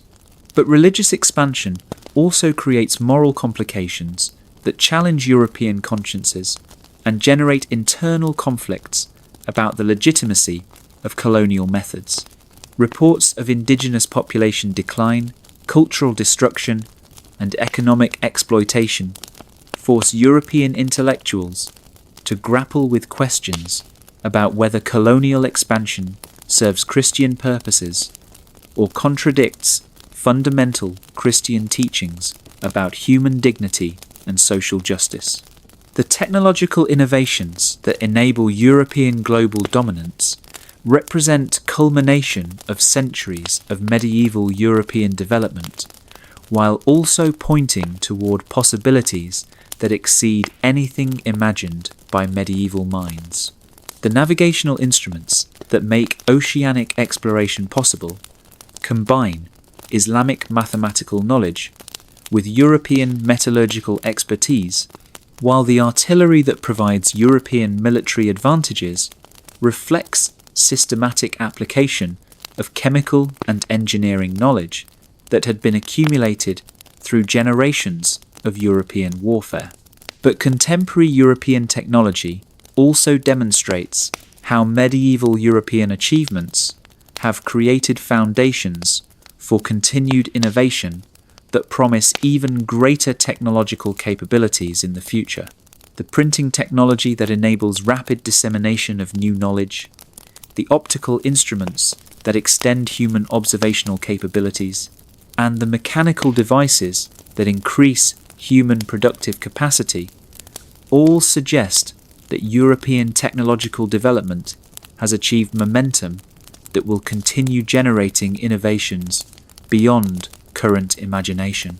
As your career as royal cartographer draws toward its close, you realize that you've documented not just the expansion of European territories, but the transformation of European civilization from a regional culture struggling to preserve classical and Christian traditions into a global force. capable of reshaping human society on planetary scales.